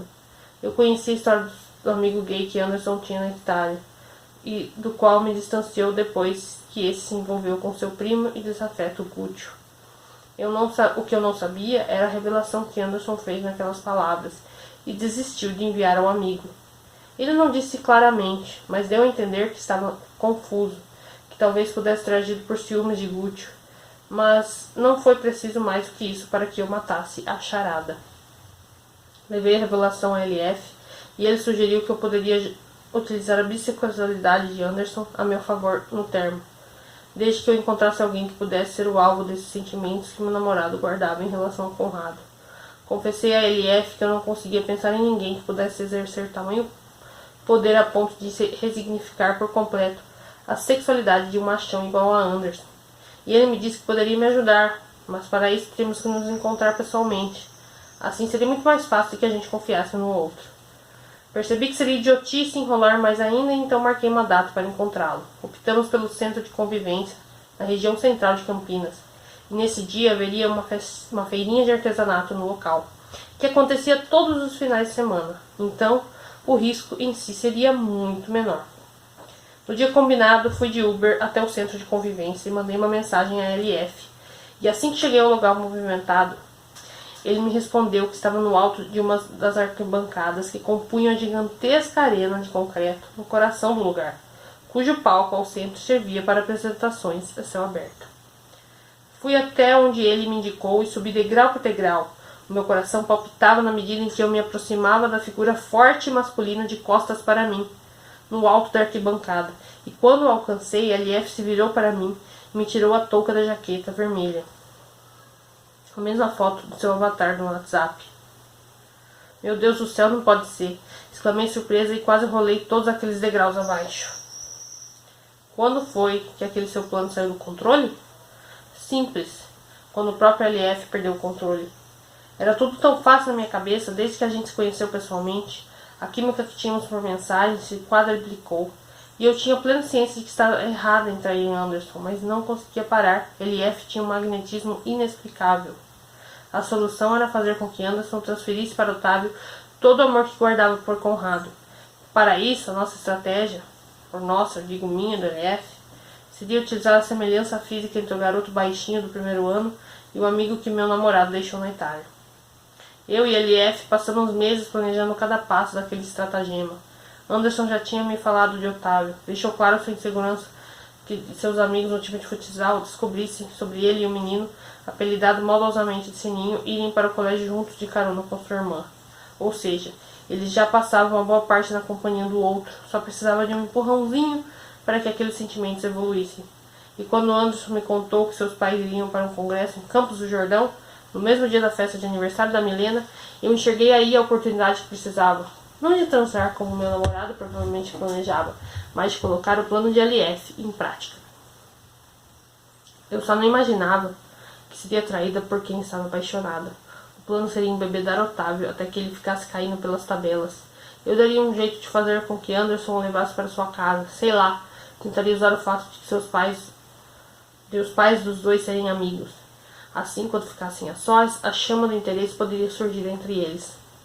Mas Elief foi muito além e dopou o coitado do menino. Eu não sabia. Se soubesse, jamais teria concordado com isso. Juro. Só fui descobrir muito tempo depois e aí resolver romper nosso casinho às escondidas. E só de pensar no peso daquela trama horrível, eu me sentia enojada. Os planos saíram totalmente do controle. E daí Anderson. E a partir daí, Anderson, cada vez mais desconfiado, enxergou em Otávio uma maneira de descobrir sobre o que estava acontecendo. Em vez de se interessar por Otávio, ele na verdade tentou usar o menino para me espionar. E eu só fui descobrir isso muito tempo depois, quando o LF me contou. LF tentou despertar o meu rancor contra Otávio e Anderson, mas não conseguia. Eles não tinham culpa, eram apenas vítimas minha e dele. E na ocasião dessa conversa, o nosso caso já tinha terminado há um tempo. Mas o psicótico insistia. Inúmeras ligações. Eu bloqueava um número, ele aparecia com outro. E percebi que seria inútil continuar bloqueando. Então só venho desses números como o LF, para poder desligar quando ele voltasse a me perturbar. E no dia que eu convenci Otávio a ir com Sofia no cinema para fazer filmes em Nicholas, LF voltou a me ligar. Eu me arrumava em meu quarto, Anderson me avisara que passaria para me pegar de Uber. Optei por atender grosseiramente. O que é que você quer? Perguntei. Aí ele me contou por que Otávio se aproximou de mim. Toma cuidado, Alana. Se o Otávio estiver realmente gostando do Anderson, como eu acho que ele está, ele vai fazer de tudo para descobrir sobre sua traição. E aí ele pode chegar no meu nome. Se isso acontecer, meu amor, eu não vou ter dúvidas de expor o seu. Desliguei apavorada e a LF voltou a me ligar. Eu fiquei tão assustada e me esqueci de colocar o celular no modo avião. E Anderson conseguiu enxergar no visor uma dessas ligações. Discutimos feio e só paramos quando avistamos Otávio e Sofia nos esperando no alto da escada rolante. E a partir desse dia, percebi que deveria tentar reconquistar Anderson e fazer-lhe acreditar que eu era perdidamente apaixonada por ele, de modo a desviar a sua atenção das suspeitas que ele alimentava, e principalmente de Otávio. Até tentei me reaproximar do meu irmão, que eu sempre maltratava por puros ciúmes de Milena, e empurrá-lo para cima de Otávio, mas aí Gucci apareceu e me salvou. Só que a gente tem que tomar cuidado com os desejos que lança o destino. Anderson e Otávio acabaram se envolvendo, sim, mas não no tempo em que era conveniente para mim. Esse envolvimento deve ter virado o mundo do meu namorado de cabeça para baixo. De tão perdido, ele acabou se confessando para mim, entre prantos e desculpas. Eu não banquei a namorada traída, seria crueldade demais. Tentei reconfortar Anderson e fazê-lo acreditar que estava tudo bem.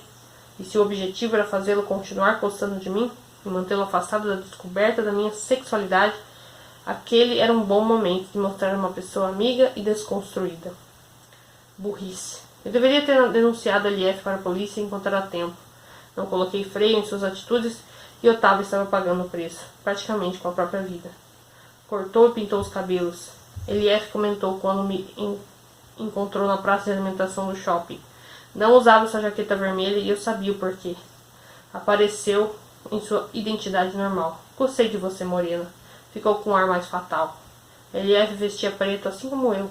Otávio ainda estava na UTI entre a vida e a morte. Mas o clima geral era como se ele tivesse partido. Corta o papo fiado, por favor. Rebati. Eu só te chamei aqui por uma razão e eu não vou enrolar para dizer não. Foi você que trocou as armas no dia da peça? Não, Alana. LF respondeu. Eu jamais faria isso contra Otávio. Tipo, nunca mesmo. Cinismo puro, só pode ser mentira. Ah, é? Então quem foi? Eu não sei, caramba. Eu já te falei que na hora que eu descobri o filho da mãe que fez isso, nossa, você nem imagina. Eu não acredito em você, na verdade. Eu tô decidida a levar toda essa história pra polícia. Você que sabe, meu amor. LF deu de ombros. Eu sou menor de idade mesmo. O máximo que pode acontecer é tirar umas férias no reformatório. Agora você sim vai ficar preso em um relacionamento com alguém, sabendo que ama outra pessoa, e você sabe de quem que eu tô falando, né? Da sua amiguinha. Não dava mais para levar aquela conversa adiante. Eu me levantei e deixei a praça de alimentação. Sem olhar para trás, ainda pude ouvir o riso de LF nas minhas costas. Não era de Milena, a amiguinha a quem aquela criatura se referia. O amor me pegou e eu não descanso enquanto não pegar aquela criatura. Sai a noite à procura, a batidão no meu coração na pista escura. Decidi encontrar LF na noite do festival. um dia antes da apresentação do Alto da Compadecida, depois de muitas ameaças e pressão psicológica da sua parte. E a essa altura, eu já estava ciente do quão perigosa era a pessoa com quem eu havia me envolvido. Então nada me surpreendia. Se pego, me entrego e fui. Elief poderia me ameaçar do jeito que fosse. Ele poderia me perseguir e me encher de juras de amor. Nada disso surtiria efeito, porque naquele momento outra pessoa já tinha ganhado minha atenção. Ela era muito fofa, avoada até, mas nossa, meu desejo era cuidar dela e proteger do mundo, e até dela mesma. Será que ela quererá? Será que ela quer? Será que meu sonho influi? Será que meu plano é bom? Será que é no tom? Será que ele se conclui? Elief não tinha a menor chance contra a dona do meu coração. Eu a desejava como nunca tinha desejado a ninguém antes, nem Milena, e faria o possível para ficar do lado dela. Ouvi passos sobre o caminho de concreto que levava à quadra. A clássica jaqueta vermelha foi se aproximando, a penumbra a esconder seu rosto. Quando chegou a ficar frente a frente comigo, tirou a touca e não reconhecia aquela pessoa. Nicholas, onde você arranjou essa jaqueta? Não fazia o menor sentido para mim. Estava na minha bolsa. Alguém deve ter se confundido e trocado com a minha blusa depois do jogo de hoje. Nicholas explicou em tom raivoso. Mas por que a surpresa? Estava esperando alguém? Será que se chama Sofia? Meu Deus! O que você está falando? Tentei desconversar. Nicholas riu. Mas não um sorriso amigável. Seu tom era de completo deboche. Hoje a Sofia me deu um pé bonito e achei muito estranho. Ela nunca foi de me rejeitar assim. Nicholas soava ressentido. Mas aí eu recebi um SMS de um tal de LF me contando que você e a minha mina estão batendo bolacha na amizade e que tinham marcado um encontro romântico aqui hoje. Então o LF me atraiu para aquela armadilha para se vingar? Tudo aquilo porque deduziu que eu estava gostando de Sofia? Sua mina? A Sofia nunca foi sua mina e você nunca fez questão que ela fosse. E que bom que ela abriu os olhos e enxergou o próprio valor, porque ela merece coisa muito melhor que você, Nicholas. E essa coisa seria você? Se enxerga, fia. A Sofia gosta de rola, tá ligada? Nicholas apalpou o próprio membro dentro da calça e quase vomitei com seu gesto. Eu tô ligada que você é doente e imbecil de acreditar numa intrigazinha infeliz. Ah, dá licença. Fiz menção de deixar Nicholas falando sozinho. Mas o desgraçado me pegou pelos braços com força. Senti seus dedos amassando a minha carne e gemi de dor. Ele estava me machucando. Sua sapatona safada. Você não tem vergonha, não? Colocando minhoca na cabeça da amiga, Nicholas me chacoalhou com força e seus dedos se aprofundaram cada vez mais em meus braços. Então ouvi um grito familiar e alguém se aproximou para me salvar dos braços do escrotinho. Em um primeiro momento achei que pudesse ser alguns funcionários do Mário de Andrade, até identificar o meu salvador. Otávio? O que ele estava fazendo ali? Nicholas me jogou com força contra o chão. Eu e Otávio trocamos um olhar confuso. Então, ele partiu em perseguição do meu agressor.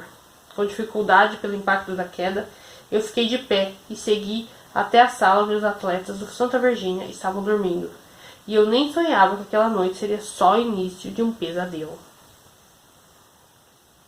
E aqui a gente termina o capítulo 27, que foi narrado pela Lana Maciel.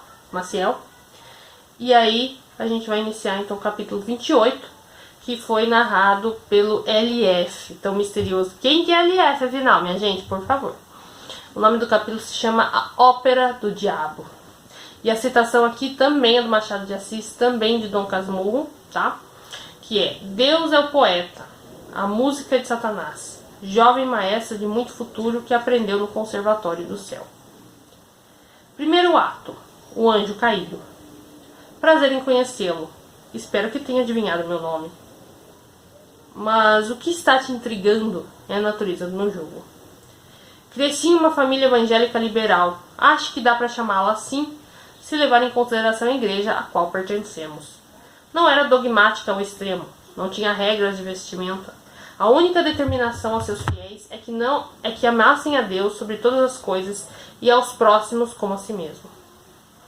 Acho que por ser crente fora dos patrões, é que não houve problema quanto à minha admissão no Santa Virgínia. Quer dizer, não houve grandes problemas. Minha mãe, por sua vez, foi completamente avessa à ideia e não se sentiu entusiasmada por saber que eu passaria a maior parte dos meus dias cercada por freiras, amadoras e santos. Mas meu pai, como sempre, se mostrou mais maleável. O Santa Virgínia sempre foi uma instituição conceituada em Campinas e seu modelo de ensino em período integral permitia um grau de instrução muito maior aos alunos. Com uma boa dose de argumentação e o apoio apreciável do nosso pastor, foi possível dobrar as convicções da minha mãe. Entrei no Santa Virgínia na primeira série. As madres superioras que tomavam conta do colégio me receberam muito bem e nunca tocaram no assunto religião comigo. Irmã Graça, a diretora, era carrancuda e parecia uma bruxa de hábito. Irmã Inocência, a coordenadora, e a mais jovem do trio, tinha áreas de lerdeza cognitiva e a última, pureza, quase sempre sustentavam um sorriso ambíguo no rosto imaculado. Não demorou para que eu me enturmasse. O primeiro com quem eu fiz amizade foi um menino baixinho e magricelo que se sentava na carteira ao meu lado. Os meninos implicavam com ele por causa do seu jeitinho, o que me levou a tomar para mim a missão de protegê-lo, muitas vezes no recreio ou onde minha ajuda fosse necessária. O baixinho se chamava Otávio e não era tão meigo quanto parecia. Acho que por isso o nosso santo bateu tanto e ficamos bem amigos. Mas as minhas relações não acabariam por aí. Meu jeito falastrão atraía as outras crianças como açúcar. Tornei-me uma das líderes do pátio. Na hora do recreio, e era eu que determinava quem iria participar da brincadeira ou não. Essa dinâmica atravessou a nossa infância até que nós chegamos à quinta série e 2 novos alunos apareceram no colégio. Eram gêmeos bivitelinos, um menino e uma menina, a prole do famoso escritor histórico Florentino Maciel. Alana e Fred eram muito equivalentes em aparência, ambos esguios e porcelânicos. Os cabelos dourados e olhos azuis obviamente chamavam muita atenção. Estávamos em um país de mestiços. Foi questão de algumas semanas para que a representante feminina dos gêmeos tomasse meu posto na preferência dos colegas de pátio. Alana ganhou olhares apaixonados, graças à sua aparência incomum para os padrões abrasileirados. As meninas queriam ela para si como se fosse uma boneca. Os meninos tentavam chamar a atenção da novata. Claro que nessa brincadeira acabei caindo para a língua da rejeição. Quando eu era criança, as pessoas até aceitavam meu porte rechonchudo. Aceitar bem aceitado não. Mas uma criança roliça é bem fácil de engolir do que um adolescente sem atributos suficientes aos outros de pretendentes de sua idade.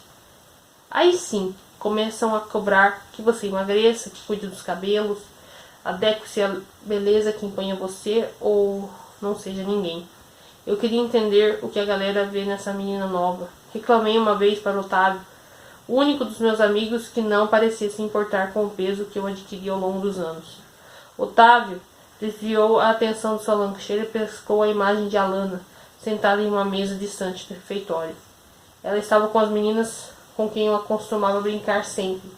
Ele fez uma breve careta de análise e deduziu. Ah, ela é loira e alta. Acho que isso faz dela especial. Mas vem cá, Lara. Será que você não tá com ciúmes, não? Nunca vi você andando com seu grupinho depois que a Alana chegou? Nada a ver. Eu só quero passar mais tempo com você. Não posso? Otávio deixou um risinho incrédulo escapar. Ainda assim se inclinou e me recepcionou em seus braços miúdos em um abraço curto. Por cima do ombro do meu amigo, observei a Alana entretida no papo com suas amigas. Era para ser eu ali com elas, conversando e dando risada. Mas uma hora eu daria a volta por cima e pegaria de volta de Alana tudo que ela me tirou. Tudo. Segundo ato. O pai da mentira. O afastamento sem mais nem menos de Alana e Milena me deixou cabreira. Era tão grudentas uma com a outra, aquela coisa tinha acontecido. Mas o que? Fiquei pensando no que poderia ter feito com que elas simplesmente parassem de se falar ou andar juntas. Tinha caroço naquele angu. Ah, se tinha. Milena chegou no Santa Virgínia lá pela 7ª série. Era bonita? Não tinha como negar. Mas uma beleza diametralmente oposta à de Alana. Ainda que tenha tirado um pouco dos holofotes de Maciel, as duas não rivalizaram por isso. Pelo menos até aquele estranho virar de caras uma para a outra.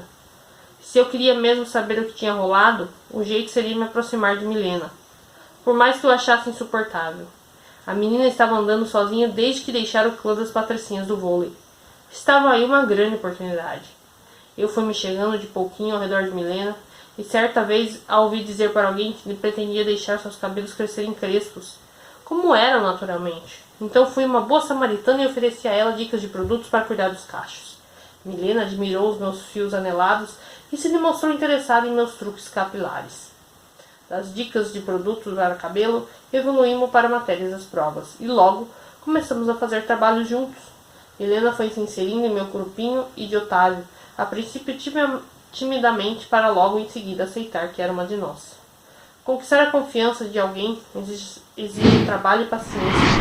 Fui regando a semente a cada dia que ela me desse os frutos que eu queria. E assim que Milena se mostrou mais à vontade comigo, toquei naquele que parecia um assunto proibido. Mas não fiz isso em tom de curiosidade mórbida, como os outros. Assim espantaria a chance de saber qualquer coisa. Eu fui de mansinho, como se colocasse meu ombro à disposição de alguém que guarda um segredo cabuloso e não vê a hora de desabafar. Milena desabafou. Não de uma vez, claro. Nas primeiras tentativas ela se freou a tempo. Só que com um pouquinho de insistência velada, cheguei onde eu queria.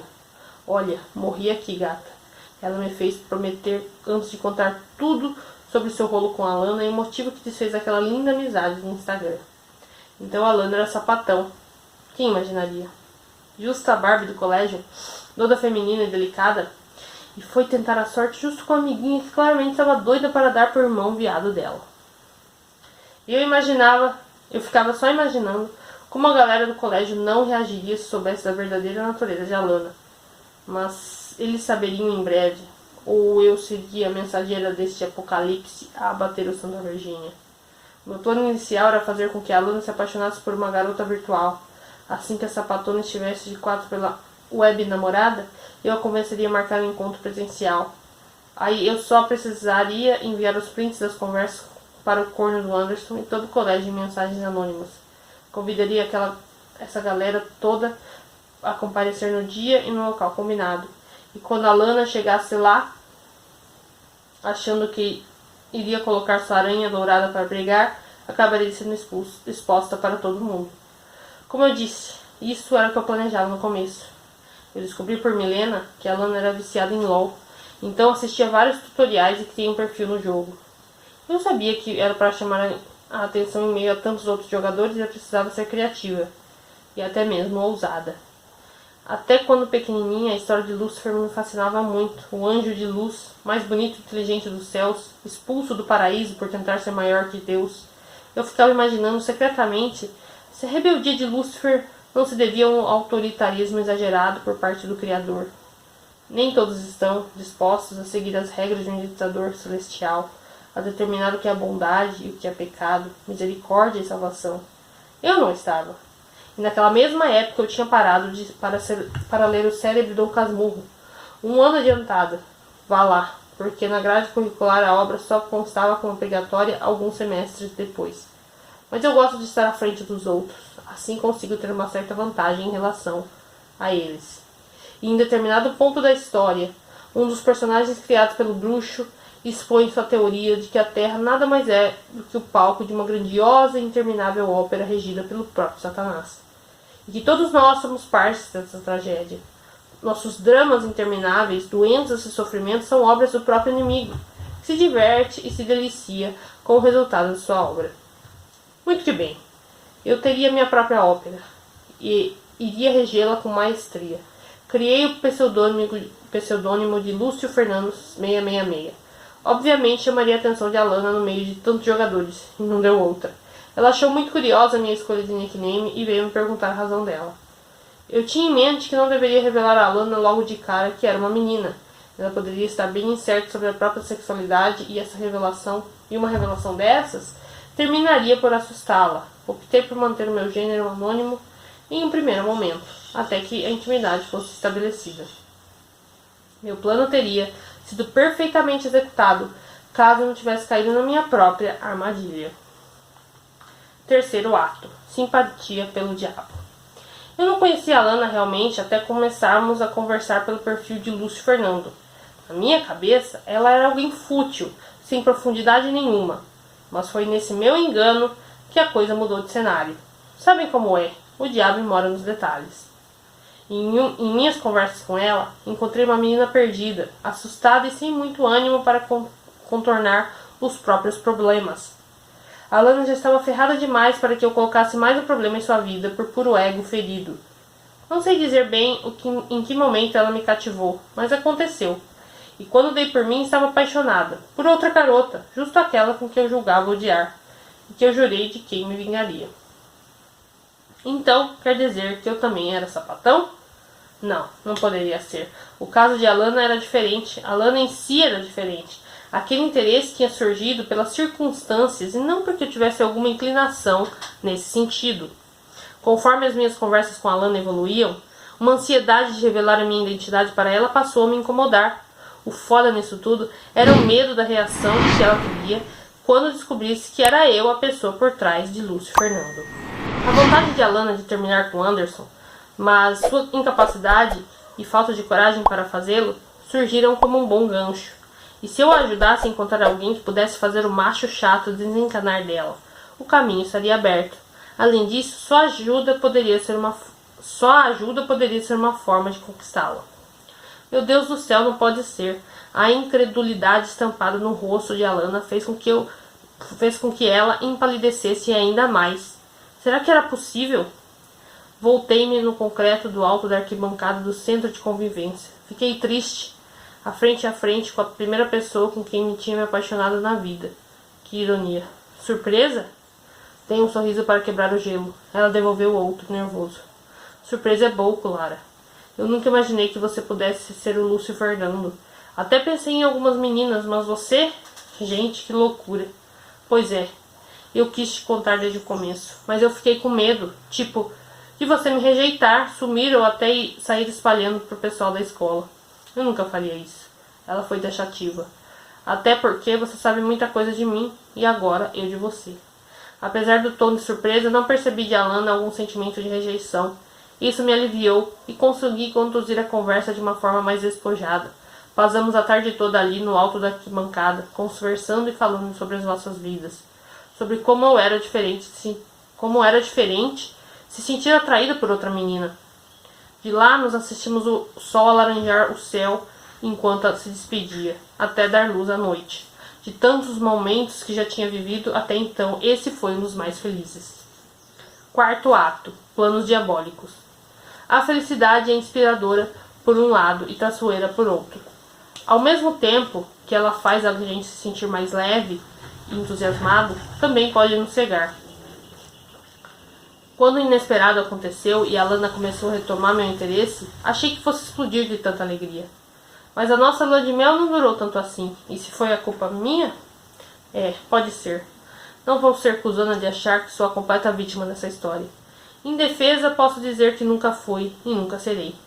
O problema é que eu fiquei tão de quatro pela Alana que até as minhas reservas melhores construídas desabaram. Nem mesmo a estrela da manhã pode queimar mais que o sol. E a Alana era o astro-rei do meu universo naquele momento. E quando se afastou de mim por um motivo tão banal, eu me senti sem vida e sem energia. Eu não quero acreditar nisso, Lara. Que você perdeu o juízo? Só pode. Eu nunca tinha visto a Alana falando daquele jeito. Ainda mais comigo. Eu fico pensando na merda que ia dar se o Otávio tivesse tido um troço. Nossa, eu ia carregar esse remorso pro resto da vida. E eu não? Não sei. Lara, eu já nem sei mais que tipo de pessoa eu tô lidando agora. A Alana não conhecia nada sobre o Otávio, mas eu sim. Ele era meu melhor amigo e não dela. Era na minha casa que ele dormia quando ficava de porre, quando queria fugir da vigilância paterna. Uma garrafa inteira de vodka ou uísque para o Tavinho era como água. E eu sabia que fazê-lo desmaiar, do jeito que a Alana tanto queria, não ia rolar só com bebida. Precisava haver um estímulo a mais. Pensa bem, Nicholas, eu consigo para você uma garrafa cara de uísque. E não é dessas águas de batata com álcool que vem de boteco, é Jack Daniels. Eu me lembro de ter persuadido o Nicholas no dia em que o chamei para me encontrar no elevador. O pai dele era dono de uma rede de farmácias Seria moleza conseguir uma caixinha de tarja preta daqueles que derrubam a pessoa com um pulinho básico no almoxarifado. Você só precisa me conseguir uma caixinha a mais e nada. E pra que você quer isso? Nicholas me pressionou em tom grosseiro. Não é fácil sofrer bullying todo dia no colégio, ser chamada de javali, gorda e tal, sabe? Provoquei. Daí a gente precisa de uma ajudinha pra pegar no sono. Ainda meio desconfiado, Nicholas fechou o acordo comigo. Nosso combinado era que eu lhe entregaria a garrafa de uísque no dia da festa da Milena e ele me daria os comprimidos. Meio comprimido no copo do Tavinho, já faria o bichinho cair todo adormecido e ser salvo por seu príncipe. Foda é que na época o danado já estava bem cabreiro por me ver toda hora no celular, trocando mensagem com a Lana. Ele me seguiu até o elevador e bem quando me viu com Nicholas, entendeu a história a seu modo. Consegui dobrar o Otávio e fazer com que ele me arranjasse uma das garrafas de uísque de sua tia. Eu estava tão apaixonada por Alana e disposta a tirar Anderson do meu caminho que até desembolsei R$100 para sustentar a farsa. Também consegui também tudo que Alana queria, fazer com que Otávio fosse parar na casa de Anderson. Se a gente desse sorte, o boiolão enrostido veria no seu amigo a semelhança com seu amorzinho de infância e deixaria Alana livre para mim. Você está sendo ingrata comigo. Eu tentei me defender quando ela descobriu sobre o meu elemento surpresa no nosso plano. E injusta também. Poxa, eu conheço Otávio. Ele não ia morrer por causa disso. O pior foi você ter feito isso pelas minhas costas. Se não fosse o Nicola ter contado para o Anderson que você comprou remédio para dormir com ele, eu nunca ia ficar sabendo de nada. Porque você não ia me contar. Disso eu tenho certeza. O Nicholas era um grande boca aberta, isso sim. Estava no nosso trato que ele ia ficar quieto. Mas também eu fui muito burra de ter confiado em um merdinha que nem ele. E depois dessa discussão, a Lana virou a cara para mim e passou a me evitar. E no começo eu até deixei ela esfriar a cabeça, para não forçar a situação.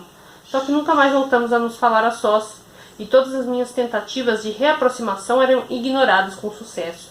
Eu comecei a ficar sem chão. E comecei a me sentir irritada. Não consegui superar o rompimento com a Lana tão facilmente. Passei a observá-la discretamente, de longe, e estudar os seus passos. A aproximação com Sofia me deixava muito nervosa. Comecei a suspeitar que a Lana tinha me dado o pé porque, na verdade, estava de olho em minha amiguinha lesada. Em sua amiguinha lesada. Mais estranho do que o grude com Sofia foi a amizade com o Otávio, do nada. A Lana mal conhecia ele, de repente, puft, amigos de infância. Tinha alguma coisa de errado ali, e resolvi investigar. Ao fim de uma das aulas, pesquei Otávio retirando um bilhetinho de dentro do seu estojo. Ele desenrolou um pedaço de papel no caderno e leu com franzir de testa. Eu me virei para a frente antes que fosse flagrado espiando. E assim que o sinal bateu, todos saíram para o intervalo entre turnos. Na sala vazia, fui até a carteira de Otávio e xeretei seu estojo. Achei o papelzinho. O idiota guardou de volta depois de ler. Meu amiguinho continuava voado e pouco cuidadoso. O bilhete era de alguém querendo encontrá-lo na capela do colégio. Justo na capela? Não perdi tempo pensando a respeito e segui até a edificação que ficava nos fundos do pátio, ao lado da horta e da aula do ensino fundamental. Contornei a sacra edificação com passos inaudíveis e ouvi vozes vindas de lá de dentro. Vozes masculinas e familiares. Espiei por dentro dos vitrais de uma das janelas. Anderson e Otávio conversavam sobre um acordo maluco no qual Otávio tinha feito amizade com a Lana só para saber se ela estava chifrando o boialão enrostido. Anderson parecia irritado com a falta de novidades que Otávio tinha conseguido a respeito das possíveis traições. O meu amigo, por sua vez, se defendeu e comentou que tinha visto a Lana recebendo algumas ligações, que ela sempre recusava de forma esquiva. Eram minhas. Então estava explicada a amizade de Otávio e a Lana. Foda é que se o Tampinha continuasse investigando e chegasse ao meu nome, ou mesmo ouvisse uma confissão da boca da própria Lana, eu estaria ferrada. Passei 2 dias inteiros ligando para a Lana, sempre sendo ignorada. Eu estava desesperada, queria muito falar com ela sobre a minha descoberta, mas a vaca fugia de mim feito o diabo da cruz. Não respondia meu inbox, me bloqueou no WhatsApp. Até em uma noite de sábado, finalmente consegui falar com a princesa. Contei a ela no dia em que sua brilhante ideia de tentar aproximar Otávio e o Anderson resultou. O feitiço tinha se virado contra nós, as feiticeiras. A Lana fez a Madalena arrependida e veio com um mimimi dizendo que entendia o Otávio e o Anderson e blá blá blá. E eu? Quem entendia? Fui bem clara e falei para ela se virar e evitar que meu nome chegasse nas mãos do Tavinho, ou ela iria se ver comigo. A Lana desligou na minha cara e eu fiquei tão puta que liguei de volta, mas sem ser atendida dessa vez. Um sentimento dúbio em relação a Lana começou a tomar conta de mim. Eu a amava e queria ficar de bem, mas sentia raiva por ela ser tão burra e não dar o pé em Anderson de uma vez. E daí se ele iria sofrer? Se nem da fruta direita ele gostava? Eu precisava falar com ela pessoalmente e colocar toda aquela história do Tavinho e do Anderson a limpo. Mas a desgraçada não me atendia. Ela nem se dava mais ao trabalho de bloquear os meus números. Simplesmente não atendia e pronto. Quando chegou a festa junina do colégio, todos à minha volta pareciam empolgados pelas comemorações. Tanto caipiras quanto pela Copa do Mundo. Menos eu. Nem a maquiagem que eu preparei com tanto cuidado naquela manhã era capaz de esconder o desprazer estampado no meu rosto. Eu queria muito falar com a Lana e enxerguei no correio elegante uma forma de tentar o contato. Havia um boato entre os alunos de que Otávio e Gustavo estavam batizando o Quentão, mas com todo o cuidado do mundo para não chamar a atenção da irmã Elizabeth ou qualquer funcionário do Santa Virgínia. Parecia que os criminosos caipiras estavam usando os envelopes do correio elegante para recolher a grana de que impedia o Quentão batizado. Pensei bem antes de agir. Seria arriscado tentar falar com a Lana por meio daqueles bilhetinhos. Se o Otávio pegasse algum deles, porém, se eu não usasse o meu pseudônimo, Enfim, valia o risco para tentar falar com a Lana de alguma forma. Dei um tempo e fui para a ala oeste do colégio. Entrei em uma das salas desativadas por ali, que havia sido esquecida aberta, e fiquei espiando pela minúscula janelinha da porta. A penumbra era grande e eu não seria reconhecida facilmente. Confesso que me senti perdida quando vi Otávio atravessando todo o material de construção espalhado por ali, caminhando rumo ao fosso do elevador. O que aquele menino tinha ido xeretar ali? E no intervalo de alguns minutos, o gaysão italiano Guccio fez o mesmo caminho. Nem sinal da Lana.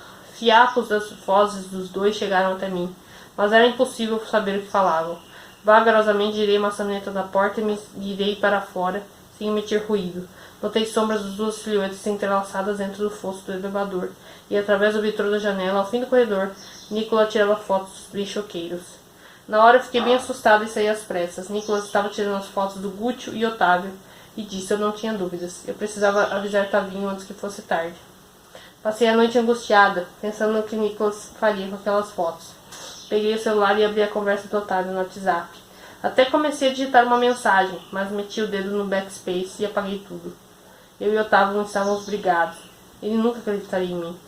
Comi bola. No dia seguinte, durante a exibição do fatídico Brasil e Alemanha no pátio, Nicolas exibiu seu ensaio involuntário para todos no colégio. Fiquei com dó do Otávio. Ele poderia muito bem ser expulso por causa daquilo, mas graças à influência do pai dele e do tio de Guccio, ambos permaneceram matriculados. O sentimento de culpa por ter sido uma vagabunda traiçoeira com Otávio se somatizou à rejeição sofrida por parte de Alana. Eles me esmagaram quase em um certo ponto que achei que enlouqueceria. Em um surto existencial, joguei fora vários kits de maquiagem, queimei roupas antigas e adotei um visual mais obscuro e sombrio, e curiosamente parecia ter muito mais a ver comigo. Pelo visto, eu não era a única culpada nessa história. No comecinho das férias, encontrei Letícia na feirinha hippie no centro de convivência, e ela me confessou que precisava me contar algo. Achei que o meu jeito maternal e minha mania de falar sempre a verdade que inspiram essa confiança a todas as pessoas. Mas enfim, a ruiva namoradeira jogou na roda o que tinha se unido a Nicolas para hackear a TV do colégio e exibir as fotos de Otávio e Gucci se pegando. Letícia fez aquilo para se vingar na chantagem que Otávio fez para que ela o ajudasse a sabotar a inscrição do festival de teatro. Mas não aguentou o peso da consciência e se arrependeu, vindo me pedir algum conselho que tornasse a situação mais suportável. Tentei encorajá-la a contar a verdade ao nosso amigo, possibilidade prontamente afastada pela ruiva. Nessa mesma época, recebi uma mensagem de Alana depois de séculos. Ela estava desesperada porque desconfiava que Anderson tinha pedido a Otávio que descobrisse a identidade do LF. Tentei tranquilizá-la e disse que daria conta de afastar o curioso definitivamente das investigações. Primeiro fui até Nicolas e o pressionei para que ele me enviasse as fotos que tirou no dia da festa junina. Fiz isso a custo de muita ameaça, prometendo contar à diretoria com a ajuda de Letícia sobre sua brincadeira. Ele desmereceu o colégio na frente de muitos pais. Com medo de ser afastado do campeonato intercolegial ou até expulso, Nicolas me cedeu as fotos. Criei um perfil fake para a LF no Skype e tentei aterrorizar Otávio para se afastar de Alana. Joguei verde, insinuei que ele e Anderson estavam tendo um caso, só para tentar arrancar alguma confirmação das minhas suspeitas em relação aos dois. Até mesmo usei as fotos tiradas por Nicholas, como se tivesse sido da minha autoria. Fui ingênua, admito. Em quase 10 anos de convivência, eu já devia saber que meu amigo não seria assustado assim com tanta facilidade. Tavinho não só se esquivou de qualquer tentativa de manipular suas declarações, como permaneceu firme e forte na amizade com Alana. Eu já estava cansada daquilo tudo. Cheguei a pensar que Otávio poderia investigar o quanto quisesse, que nunca chegaria ao meu nome. Não havia como suspeitar de mim. Eu não demonstrava ser lésbica e nem mesmo tinha relações aparentes com Alana. Sem falar de que o doidinho achava que eu e Nicholas tínhamos um caso. Foi aí que eu matei a charada. Em vez de ameaçar Otávio criando um perfil do LF, eu deveria me aproximar dele e direcionar suas investigações de acordo com os meus interesses. Não foi difícil, só precisei me demonstrar mais frágil e abalada tanto perto dele. Carente do jeito que eu era, o Tampinha logo ficou meu amigo de novo e me contou tudo o que eu queria saber, incluindo seu envolvimento com Anderson. Que ironia! Se fosse alguns meses antes, ficar sabendo que Anderson e Otávio tinham um caso me faria pular de alegria. Mas o cenário agora era outro. Pelo que eu tinha me contado, Anderson estava confuso em relação à própria sexualidade e aos próprios sentimentos. Isso poderia incentivar Tavinho a tentar descobrir a traição de Alana para fazê-lo desencanar de vez dela, e nesse processo eu seria descoberta. E aí, por Alana ter entrado em contato comigo, achei que poderíamos tentar reatar o nosso lance. Foda é que aí eu fiz uma descoberta que acabou comigo de vez. Um dia no intervalo, fui ao banheiro e peguei Alana e Sofia discutindo. Minha ex-amante cobrava a outra sobre ter medo de revelar aos pais algo que escondia. Claro que estava se referindo à sexualidade das duas, não podia ser outra coisa. Fiquei cega de ciúmes, eu me senti traída e substituída.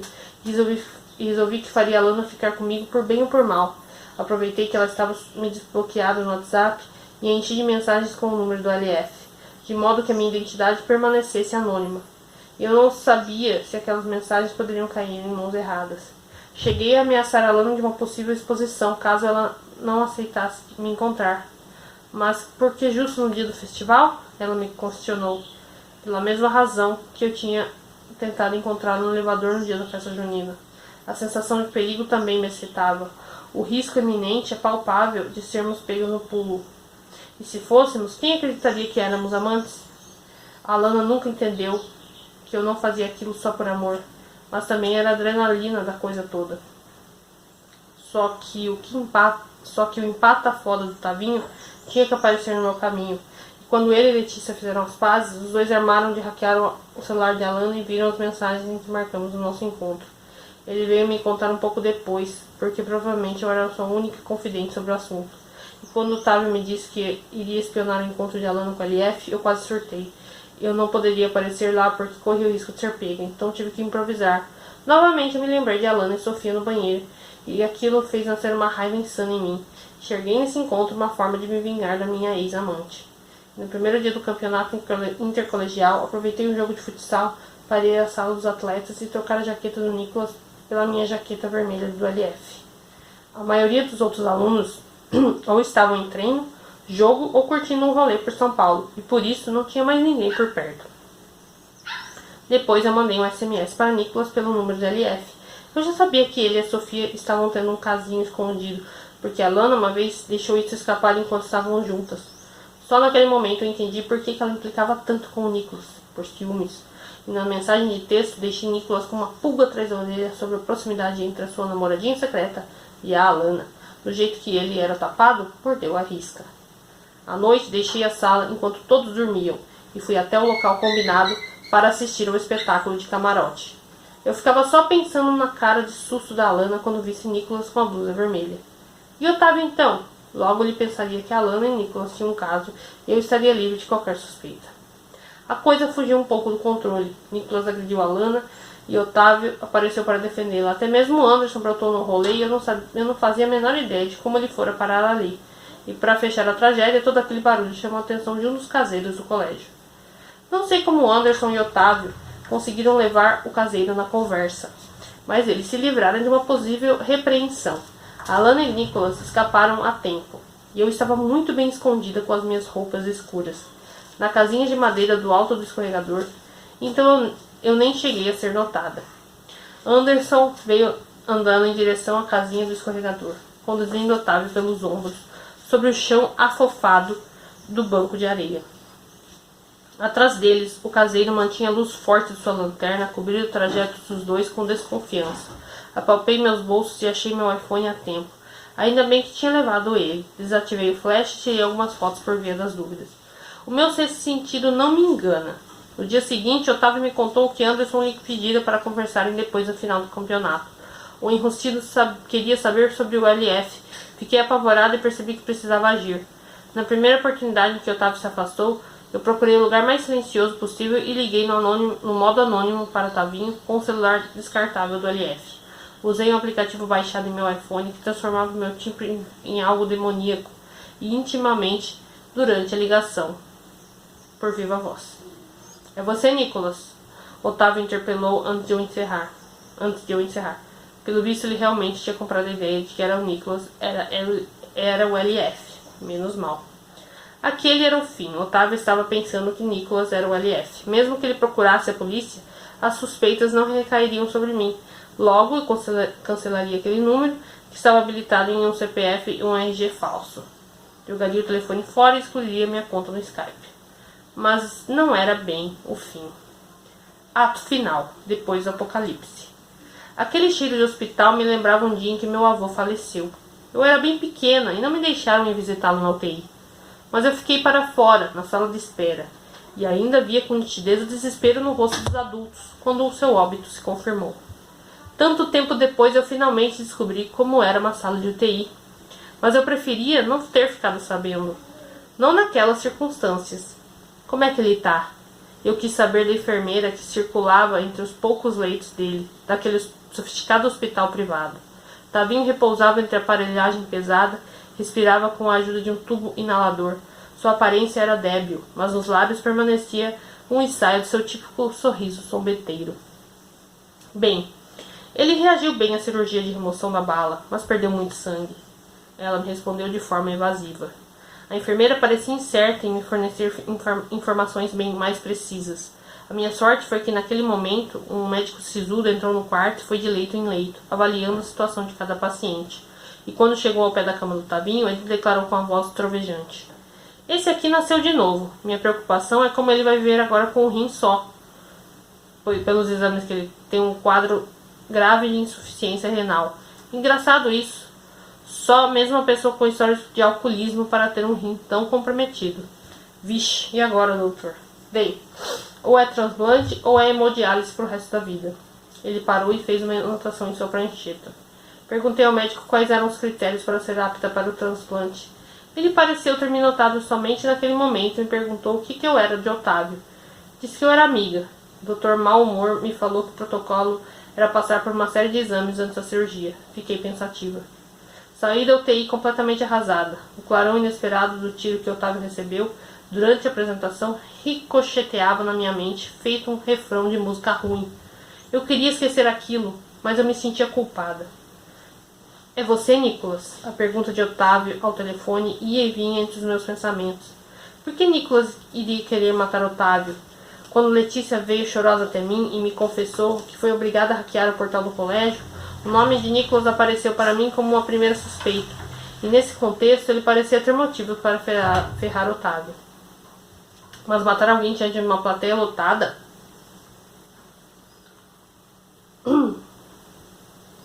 Opa, peraí. Oxi, gente, peraí. Me perdi. Mas matar alguém diante de uma plateia lotada é outra história.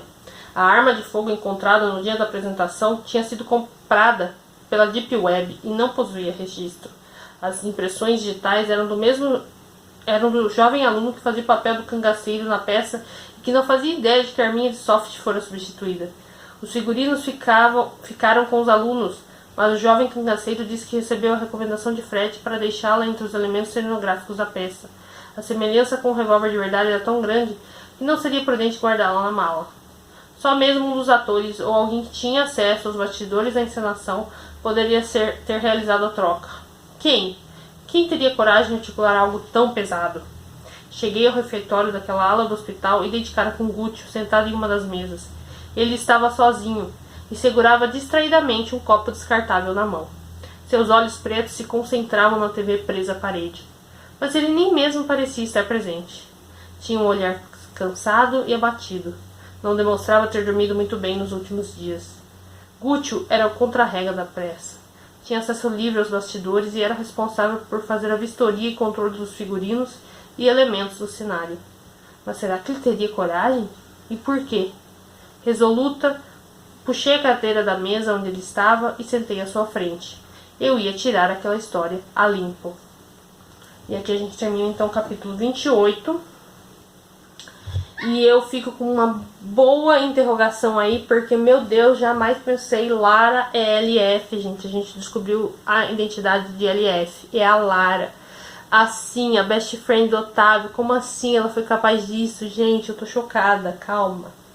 Agora, o mistério que fica é quem que foi o responsável por trocar as armas. A arma de mentirinha pela de verdade, gente. E eu fico aliviada porque o Otávio não morreu, né? E eu fiquei assim, aquela coisinha, falei, meu Deus, será que ele vai morrer e tal? Não morreu, mas assim, ficou claro e ficou nítido os podres do povo tudo, entendeu? E eu fiquei muito, igual eu tinha falado já, muito feliz com a forma que o Henrique colocou aquele capítulo em que, né, a consciência, a forma da mãe do Otávio aparece, para expor para ele as situações e tal, e como que né, se caso ele morresse, o que ia acontecer, cara. Eu fiquei bem feliz da forma como ele escreveu, e assim, dá aquele soco na gente, assim, tipo, porque fala, cara, tá vendo as cagadas que você fez? Então, isso aí vai gerar, é aquela coisa, né, causa e efeito, né? Você faz um negócio, consequência, tudo, né? Tudo que a gente faz gera uma consequência. E no caso dele, iria gerar consequências bem catastróficas, né? Enfim, pra Letícia, que iria fazer o aborto e morrer. Pra tia dele, que ia ficar na vala, entendeu? Literalmente. Então, assim, o Fred, que é pro hospício. Então, assim, ficou muito bem escrito, na minha opinião. Parabéns, Henrique. Tá? E agora a gente sabe quem que é a LF, é a Lara. E eu tô bem chocada, gente, sério. Não vejo a hora de saber o desfecho dessa história. Estamos na reta final, então eu conto com você. Amanhã a gente volta pra ler os capítulos 29, 30 e 31, tá bom? Um beijo muito especial pra você que está acompanhando aqui a leitura comigo. Eu conto com você, hein, pra continuar essa aventura aqui de Otávio, Anderson, Lana e todo mundo, tá bom? Beijo, pessoal, e até amanhã então. Tchau, tchau.